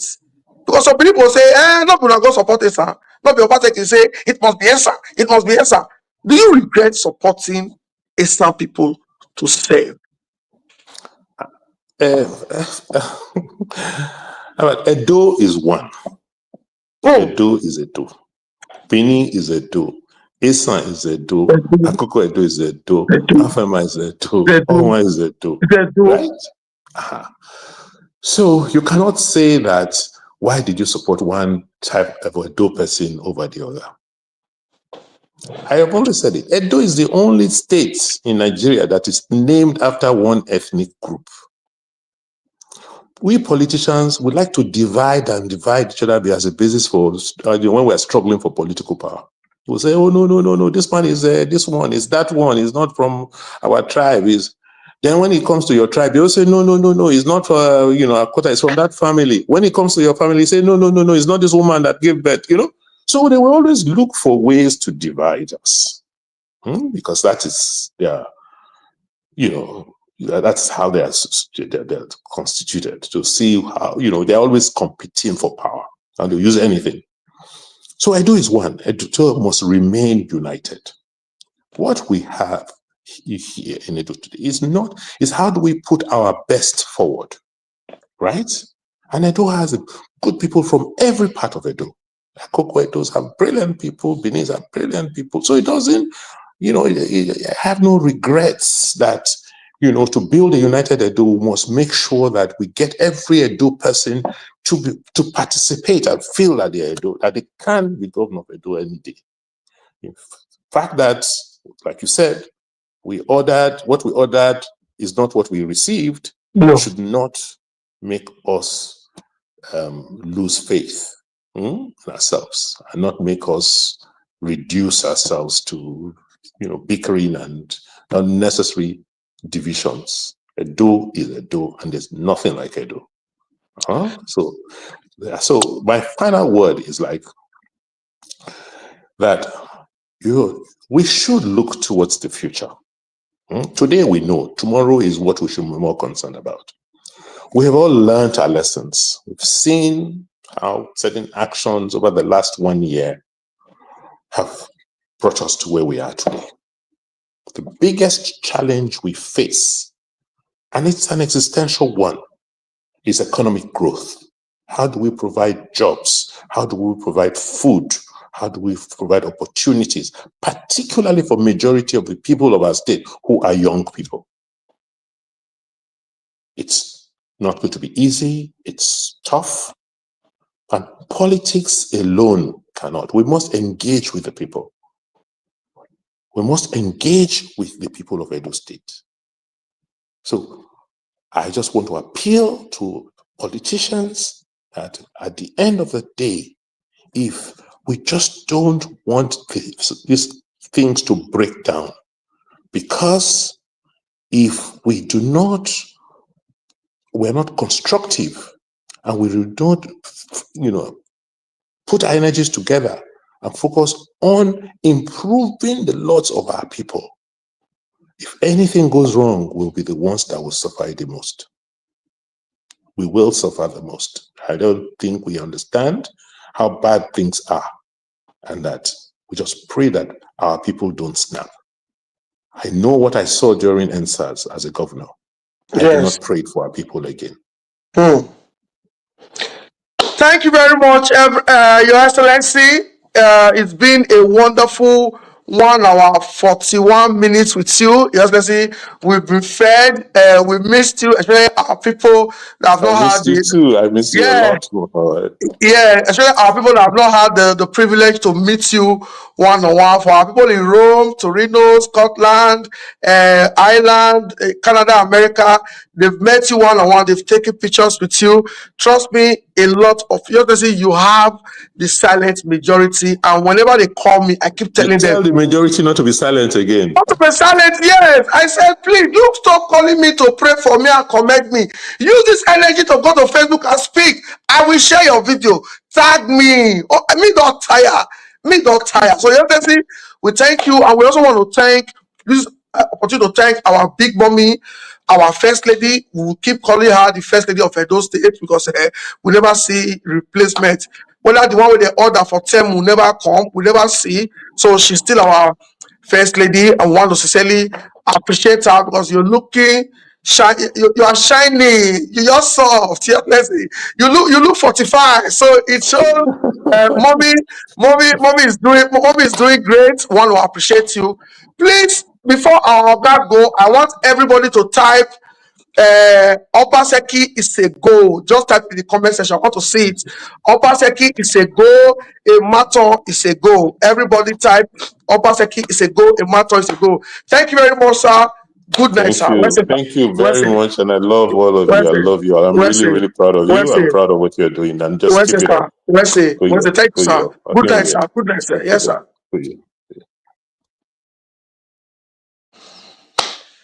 Yes, so Edo people, this one too sweet. This one I call sweet pass. All the live chat, we don't do it. His Excellency, this one is just too much. And you see, there's a difference between when person goes school and when not go school. You see, our guy just talk for 1 hour for 30 minutes. He no insult anybody. He not call name. He not drag anybody. But now they just now spit with all full ground, they would all cuss. They are empty. Ladies and gentlemen, you see, our old YouTube channel, we lost that channel because of that Akwa Ibom girl that I was advocating for. I don't know what to make YouTube bring down that my channel with over 42,000 subscribers. And say it's not easy to gather that kind amount of subscribers, but I don't regret because I was actually fighting a good cause for the girl and how she was harassed. Thank God today we are building our new channel, City Nigeria Update. Please subscribe to this channel because now here I deserve now update. Now, based on popular demand, don't go anywhere. We are playing video of Honorable Shedrack. We are playing the Arise interview of Ogbede Falu Isibo, and I'll still watch one video from me. So let's look and watch how Honorable Shedrate analyze 1 year of Okpebholo. Watch. See you tomorrow. Good night. Make sure you share this video. By the governor. We've gone through this route many times, so I would not want to waste my time because he said so many things and we crystallize what I said. There's really nothing substantial in it. He could not mention anything tangible to say this is what governor did here. He was just using English to describe concepts and ideas, which usually amounts to nothing. I will tell you what we are celebrating. What we are celebrating today or possibly tomorrow in Edo State is 365 wasted days. 365 days of Monday Okpebholo actively engaged in the destruction of the foundation he left. He came.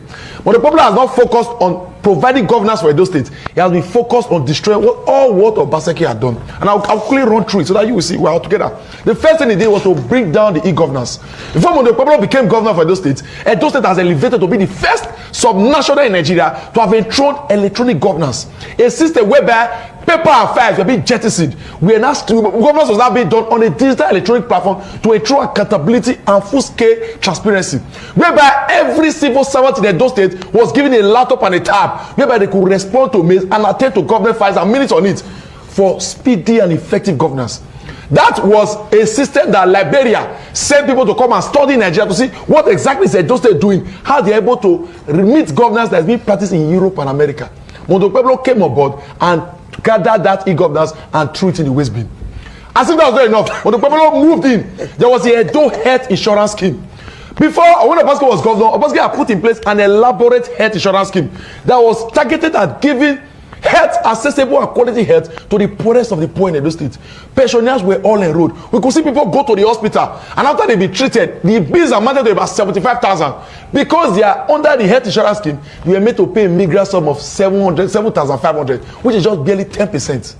That was to say that Edo State was interested in ensuring, because we know that health is wealth, that the people in the state are able to access cheap and affordable healthcare should the case they fall in. Monday Okpebholo came on board, he gathered those things and shoved them down the toilet. Nobody today, that thing is a sham, it's totally non-existent. As if that was not enough, Monday Okpebholo went straight for the digital tax remuneration that Obaseki had instituted to ensure that in our internally generated revenues, money is able to find access to the government coffers. It was a crime in Edo State for any tax officer to collect tax by hand. To say, hey, what's your tax? You can't pay by cash, you can't pay by hand. All of those were properly digitalized. Even down to the bus junction, they were collecting tax using the government through POS and digital platforms, so that government money will find its way to government coffers and be used for ensuring governance for a vast majority of the Edo people. What did Monday Okpebholo do? When he came aboard, he saw that with this kind of digital system, he can't steal, he can't loot. He quickly broke down the system and brought in the Atalakpa recovery coverage that was owned and controlled by Tony Kabaka. You see, revenue before Obaseki left was about 7 billion per month. It didn't take up to 3 months for revenue to plummet down to 3.4 billion. And when they got to the all-time low of about 2.something billion, Monday Okpebholo had to angrily sack them out of office because he discovered that money that was supposed to be meant for the state was not being used by Agberos and Tog to build hotel, to buy car, Range Rover, and to improve the loss of their lives. When you go to regular that period, you see different Agbero wearing different uniform. It was as though they were doing it as sports. People were collecting revenue were more than the people that revenue was being collected from. All shades of uniform, you see red, you see blue, you see green, different kind of cap, retail, and all of them were out there. All they doing collecting revenue from one government. When Okpebholo suffered that dangerous loss, he knew they could not continue. He chased them away. What did the institute? Shady and Line go back to say, Obaseki, let's bring the digital method of remuneration. They are caught in the web. Is it that digital? Is it that manual? And they are running it in a confused manner. As it was not enough, Okpebholo moved again. He entered the Edo GIS. We had in Edo State a very well-structured information survey whereby you could get your CFO very easily with less than 220,000 people were getting CFOs in Edo State. The issue of land administration and ownership was being resolved. You could get the people of somebody and go to GIS and check who owns the land. But today, Monday Okpebholo has not signed up to 30 CFOs to become governor. The ones he signed, the signature are neither here nor there. People are complaining, hey, which one is Okpebholo? Is Okpebholo that signed this one, or is Okpebholo's PA that signed this one? There is no correlation between what Okpebholo can do. When we complain, what did he do? He ran and said that there's one boy that bought 17,000 hectares of land. He's a small boy. We don't know where he got the money from. Please, nobody should do CFO again, no, until we investigate that one small Yahoo boy went to Boston State Lab. Look at the level of cluelessness and ineptitude. And just the government hurting geoinformation services because what? One boy went to buy land that he cannot account for. That's the level. As it was not enough, Okpebolo went into the Solomon Arase Command and Control Center, an elaborate security infrastructure that was installed by Obaseki for what we call collaborative security and prompt response. Where the emergency lines in the state, 112 and 739, where you could call, there was police there was army, there was navy, there was civil defense. If you had any issue in the state, you could call and you get immediate response. There was also firefighting services there. There were cameras positioned at different places in the state where they were monitoring the security of the camera Bobai, camera at Ring Road. We were monitoring. There was a central command and control system. Okpebolo got because he just heard there's Godwin Obaseki that did it. That's the only crime. Once he just heard that it's Godwin Obaseki that did it, see this one cannot survive. He crashed the whole thing. Security plummeted drastically. People were struggling. Like we'll go into security. Obaseki attacked that one. Okay. As if that was not enough. There are many destruction he did. He moved again, bro. He now attacked education. I'm happy you have given us. Obaseki went for the Edo Best with a jugular because he knew that was one of the prime projects that Godwin Obaseki instituted. The Edo Basic Education Center that was so good that Sanwo-Olu of Lagos State, you should know states that can be compared to Edo State, came to Edo to study what Obaseki has done, the level of standardization, the evaluation and monitoring mechanism that was built into the system to ensure standardized teaching, punctuality and productivity in learning. Obaseki took education beyond mortar and brick and red roof. They understand that after you have a class and you have a roof, what is most critical is the inculcation of knowledge. Right. Thereby people, what did Okpebolo do? He packed all those things. Today, they are not digital, it's not manual. Today they are sending lesson notes. Let me quickly round up on this one. They are sending lesson notes on WhatsApp. Teachers that don't have WhatsApp, we carry bad paper and go to the headmaster office and go and copy what to teach the children that day after they send it to WhatsApp. They come to class and teach. These things are not saying they are verified. Go to primary school teachers. Okay, calm down. Calm down. Who did they bring? Calm down. I'm talking all the time. No, there are a lot to talk about. You have set a stage for us to pedestal. Only you cannot take all the time. They have to use timing for us. Next to nothing. Only you can't take all the time. There are so much to dwell on. He ran to Abuja, went to go and carry mobilizer for. Thank you. When I get my time, don't stop me. Tinubu 2027 to Thank you, Shadrach. vote. Thank you. Today he has got education. He's jumping from market to market. Thank you, Shadrach. That's it. Is the Subebu man does not have qualification. That's enough. No more talks will be irritated. You know, and the people are put together to administer education. Shadrach. On social media, where his vehicle was submerged in the flood at Sapler Road. Yes. Let me quickly, today we want to come to discuss what Okpebolo has done. I'll get your question. All the roads he has tied, the alleged school he has renovated, hospitals. But you see, there's nothing they have to say. Nothing was being said. He could not list anything, could not point at anything.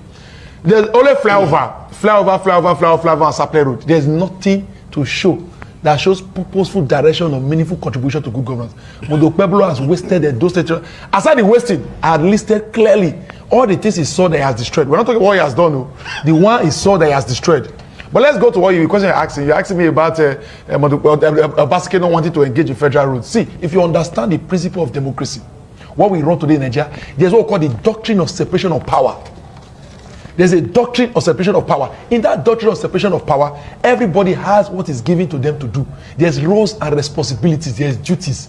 You can't assume into office and not know what you ought to do and be doing what another man ought to do. And you say it's good governance. Let me explain to you. Point of observation. Separation of power. You're talking about the organs of government. Okay. When you talk about you don't talk about separations of power when it comes to executing projects for the people.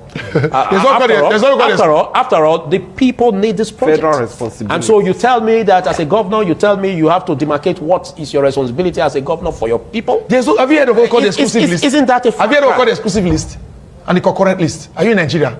Are you aware that these are constitutional matters? To you. That we run a constitutional democracy. We remember those times in the times of Comrade Adams Aliyu, where he embarked on federal because he got a green light from the president. In the long run, Obaseki's government was reimbursed. So what stopped Obaseki's government? Because Tinubu told him clearly that anybody who is going to do federal, there's no reimbursement. Tinubu was about Buhari said it clearly. Buhari said the road is your you. Yes. It was clear. Then it will amount to senselessness for a state government that has challenges with road, fixing his own road, to abandon it in comatose. Okay, but can't state run palliative? Of course, they did palliatives.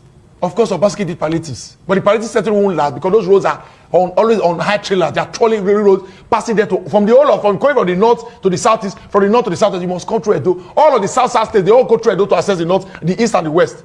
What are we talking about? Obaseki did what he could, but his pressure was high. Mondo Pablo has done 365 days. Is the road good? Go to his village, go to Ekpoma. Can you access there one? Is the supply road good? After 365 days, when he came and said there's now a laboratory corruption, and make this mistake, you know, Mondo Pablo comes out to make bogus and outlandish statement that cannot be substantiated.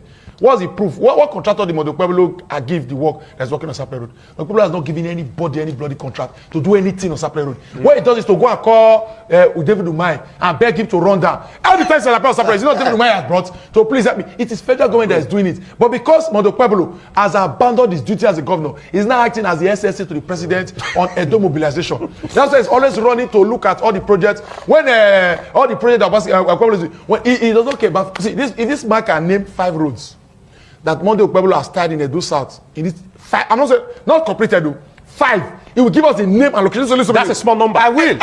Of course. 5. Right here and here. If you can say 5, I will decamp to APC. Right here. No, we don't want you in APC. Mondo Pablo has done nothing. Mondo Pablo has done next to nothing. He went to the Taboga Road. He said, everybody knows the Obaseki Tada Road. He ran to Ekewa Road. He's now petting Ekewa Road. And he wants to take glory for what Godwin Obaseki did. We see this man. There's no, do you know, they have started a flood. Mondo Pablo, he came into governance and decided to work very hard. But his labor is a labor of destruction. He had come to destroy all what Godwin Obaseki has done. The man knows next to nothing when it comes to governance. He's a master at bringing other clueless people into government. All the commissioners, he now runs the most bloated governance that those I've ever seen with 28 commissioners. The special advisors are more than 40. They share it like curry and cassava. SSS are in thousands because the man wants to ensure that everybody is out there in the streets mobilizing vote for Tinubu. 3.5 million votes. Imagine a governor at that level where people see you to be enlightened and exposed. You open your mouth to say you want to give Tinubu 3.5 million votes. He says that 2.5, please. He said 3.5 in the last video. He has risen it to 3.5. And he says this recklessly and sheepishly. Then you have a state chairman, Jared Tenebe, who comes to consolidate on all the recklessness. A man who said he will cut his neck to ensure that he gives 2.5 million votes. Look at the people in government too. He will cut his neck. He will cut his hand. His hand is not enough. He will cut his neck to deliver votes for Tinubu. That was figurative. Figurative. He said he will cut his hand because he said figurative is especially in that one. He said I will cut my hand. If the hand is not enough, I'll cut my neck. He came over to now say, oh, this party, we listen to the president. Nobody in this party, including Adasole Oshomole, say he's a man of no break, no sense, and no jar. Even all of them, the party, including Adasole Oshomole, all the leaders and chiefs, there's no brain, there's no jar, there's no sense. I feel someone wondered that. How can you have a car that moves without jar? The man, even the parable is wrong. The man does not think when he's crafting those parables. It's business and sheep. And when the Pablo comes on board and asks, have anybody watched football? Have anybody watched football here? The one man raises his hand and gives him 5 million. See, all this cluelessness and craftiness, we see the government will just laugh. Mondo Pablo has done next to nothing. The flower they're talking about, he borrowed 100 billion Chinese loan from the bank before the Supreme Court judgment came out. That's what it's used for. That thing is just a... Mondo Pablo came on board because he needed to make money for himself and his godfathers. And he has calculated the best way to make money is only 2 tactics. He's buying buses, buying cars, buying... That's 8 bulldozers. And this is not open community. This is not a Edo State forest state. We are not 8 bulldozer. What he has, he said he wants to use it to. Bulldozer cannot, listen to me, they cannot park there too. Because bulldozer has chains, they don't have tires. It's not a payloader, it is not a tractor. 8 Chinese, because those bulldozers are bought with about 1,700 million. They will buy just to appropriate resources, to siphon resources. What are we doing with 8 bulldozers? Bulldozers that we cannot maintain, we cannot. To do what? To be scattering bush. Okpebholo has bought 20 tractors, farming tractors, and has shared those tractors to some criminals in APC who has never been to farm all their life. He bought over 300 Okada. Say he wants to fight insecurity. Later bought another 120 Okada. Are we stupid? Can we fight insecurity with Okada? And the Okada he has bought, have you seen any Okada today? Since he bought them about 3 months ago now, fight on the road, be prepared for insecurity. Okay. Mondo Pablo bought vehicles, over 50 of them, gifted them to security operatives. He came and disbanded the well-instituted and well-organized Edo security network. When Obaseki was governor, the vigilantes were collaborating with the police to tackle security. Today, they are with the police standing in the junction, begging for arms like children of those Amajiri children. Mondo Pablo has not done anything meaningful in government. I will tell you, since when Obaseki did one in office, his name was already popping up in awards. People were coming to copy what was his achievement? Today, it's only Governor Munike that is coming to Edo State to copy what Mondo Pueblo is doing. When Governor Munike is collecting Mondo Pueblo's ideas and using it to excel and prosper on social media, Mondo Pueblo's name has never been listed in any form of say award or celebration, whether nationally or internationally, because the man has no response at all to governance. All his politics are heading straight into the rocks. And I bet you, all of these things he does, all this fight against Godwin Obaseki's projects and legacies, all is a clear sign that the man had put all of our interests below political pettiness. He has said to himself, all he needs to do to remain for another 8 years is to deliver Tinubu for presidency. Edo State is for everybody. It's for a very huge project at Ramat Park, the flyover. Have you seen the congestion in traffic that work is bringing? And again, a lot of residents, a lot of motorists have said that they should work on the different routes so that that will reduce the congestion on that road. Don't you see developments that should come in, that the governor should take you into and make Edo State better for it? Wonderful. Maybe I should come from this your last segment. The governor is very proactive.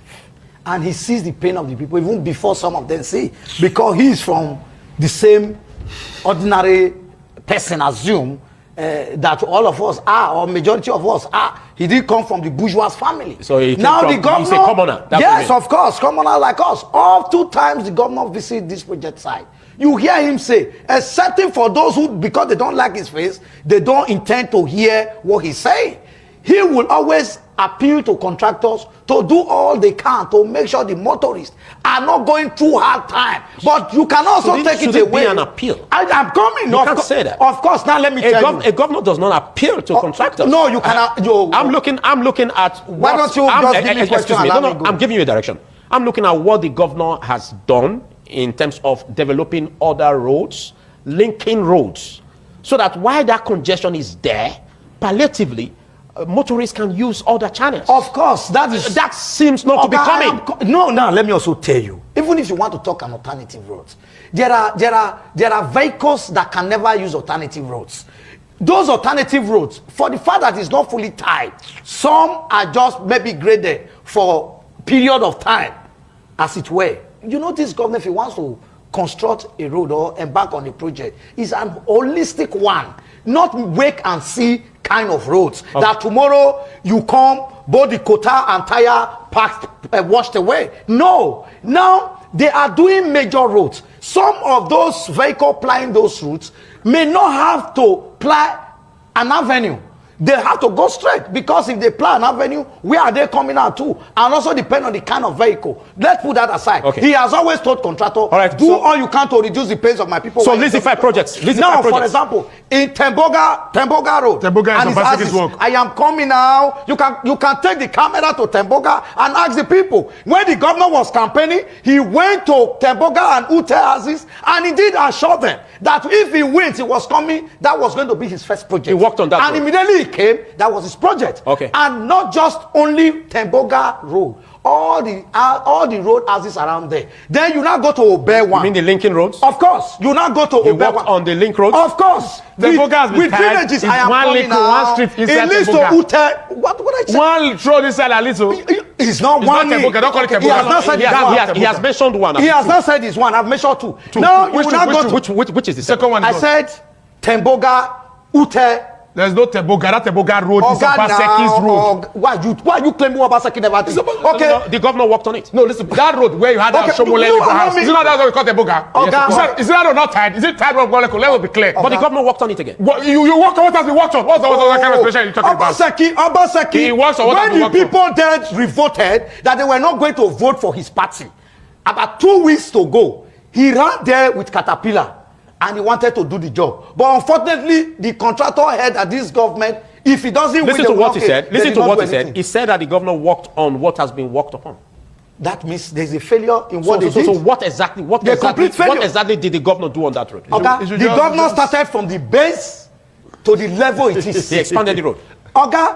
Up to the drainages that were fixed on that road, everything was done by the Edo State government. Under Bewolo's administration. They couldn't do anything. Now you now go to Obe 1. Ask people in Obe 1 and ask them how beautiful Obe is becoming. Okay. With drainages. Then you go to Ogogobi. Okay. What is the governor doing to Edo HIS? Sorry? Edo HIS. Oh, Edo HIS, let me tell you, what Obaseki did there was to completely grab all the lands we have in Edo. To his friends, they Health insurance comes only to grab land. Insurance. I didn't say Edo GIS. I'm talking about the health insurance sector. Okay, health insurance. The scheme, yeah. No, now, that's Ecopasses. The Edo Gist, Edo GIS, all of them that were just done in this name, that he brought those small boys with briefcase from Port Harcourt and Lagos to come and manage. Right. What they did to Edo, you can't imagine it. Okay. That one person will have how many hectares of land with a penny, and Edo state government will give them C of O. Okay, you can't just push this government into anything you see. Okay, you have 1 minute to round off. 1 minute to round off. I'm telling him to come and start standing. Now, my brother have not seen anything good in the transport system of that he got Edo line that they said can never exist after Lucky Benedon left office. Lucky Benedon left Edo line is safe hand for them. At the time they finished Edo line. And they said, I am coming now. He has forgotten so quickly. I am coming. Because let him land. He has just 20 seconds left. Now, at the time they said they didn't pay workers, they were big, they were this, I don't like that, and they sold both the engine and the tires. Now, this governor came. You now have new Edo line. All right. In the high level, you can. Okay, if you are going to Abuja today, you can imagine somebody going to Kaduna. Thank you. You've said a lot. With less than 25,000. Thank you. Hold. You have 20 seconds to round off. 20 seconds to round off on your point. Yes, in talking about the 365 days of failure by Governor Monday Okpebolo, you could see that he has nothing to show aside from the flyover, which he borrowed 100 billion to do. And today, Monday Okpebolo cannot come out to say this is how much the project is worth. He started another one in Saple Road where there's practically no need for flyover because he wants to siphon under humongous resources, looking for big white elephant projects that we used to gulp money from government and run away without a trace. He started that one. Today, he still cannot tell us how much that one is worth. I asked my brother here to name 5 roads, just 5. And I had named 7. And he named only 2. And you stopped me. And he could not name. I have named 7. And he was rambling. He was rambling from both sides of his tax relief for 4 months. All they keep doing. Tax relief. Nobody's paying tax for 4 months. Thank you. Round off on market women, bus driver for 4 months, tax relief. Nobody's paying tax. The floor is yours. The governor, if the governor means well for himself and for the people of Edo State, I think it's high time he started to do away with the musketeers who are always dictating what he should do and the direction he should go. He should focus on development. He should focus on ensuring that welfare and security of the people's state is guaranteed as it is in the constitution. Thank you so much, Emmanuel Obakolo. Big thanks for coming through. Shedra Akudugbai, I appreciate you.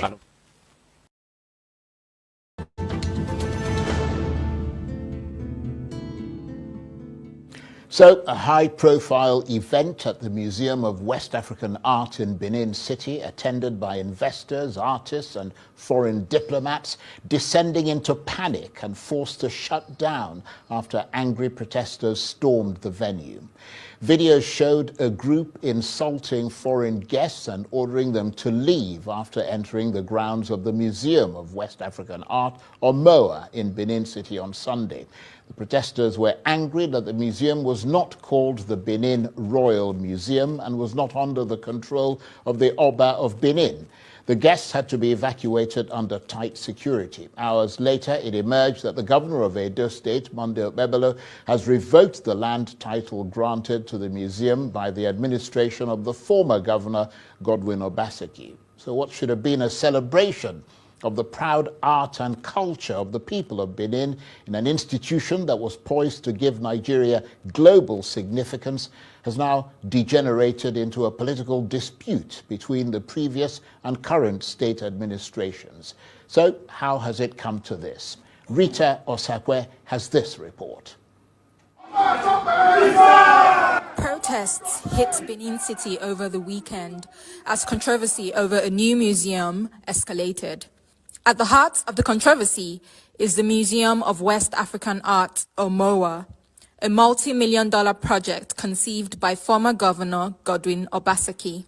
It was birthed in part as a home for the Benin bronzes, but a dispute over ownership quickly ensued between Governor Obaseki and the Oba of Benin, Edo State's traditional ruler.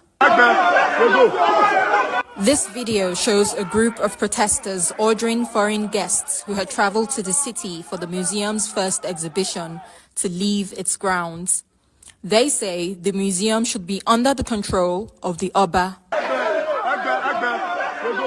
The Oba sees the museum as a hijacking of a local project, the Benin Royal Museum. However, in a press statement, MOA emphasized that it has never claimed title to the Benin bronzes and has never presented itself as the Benin Royal Museum in order to secure funding. It said it serves a wider purpose beyond Nigeria, to broaden the scope of West African art, research, and conservation. A delegation of foreign diplomats visited the governor and the Oba on Monday in an attempt to douse tensions. The governor has since revoked the museum's land title, criticizing what he called the lack of transparency from the previous government.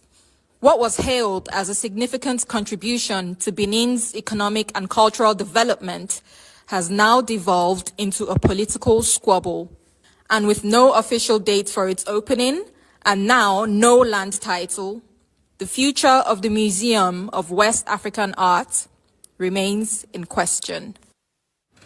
Rita Osakwe reporting there. Well, for the opposition PDP's perspective, I'm joined now in the studio by the organizing secretary of the PDP in Edo State, Obede Ifaluyi Isibo, who's also the former Edo State Commissioner for Digital Economy, Science and Technology. Thank you very much indeed for coming in. Thank you for having me, Charles. Good evening.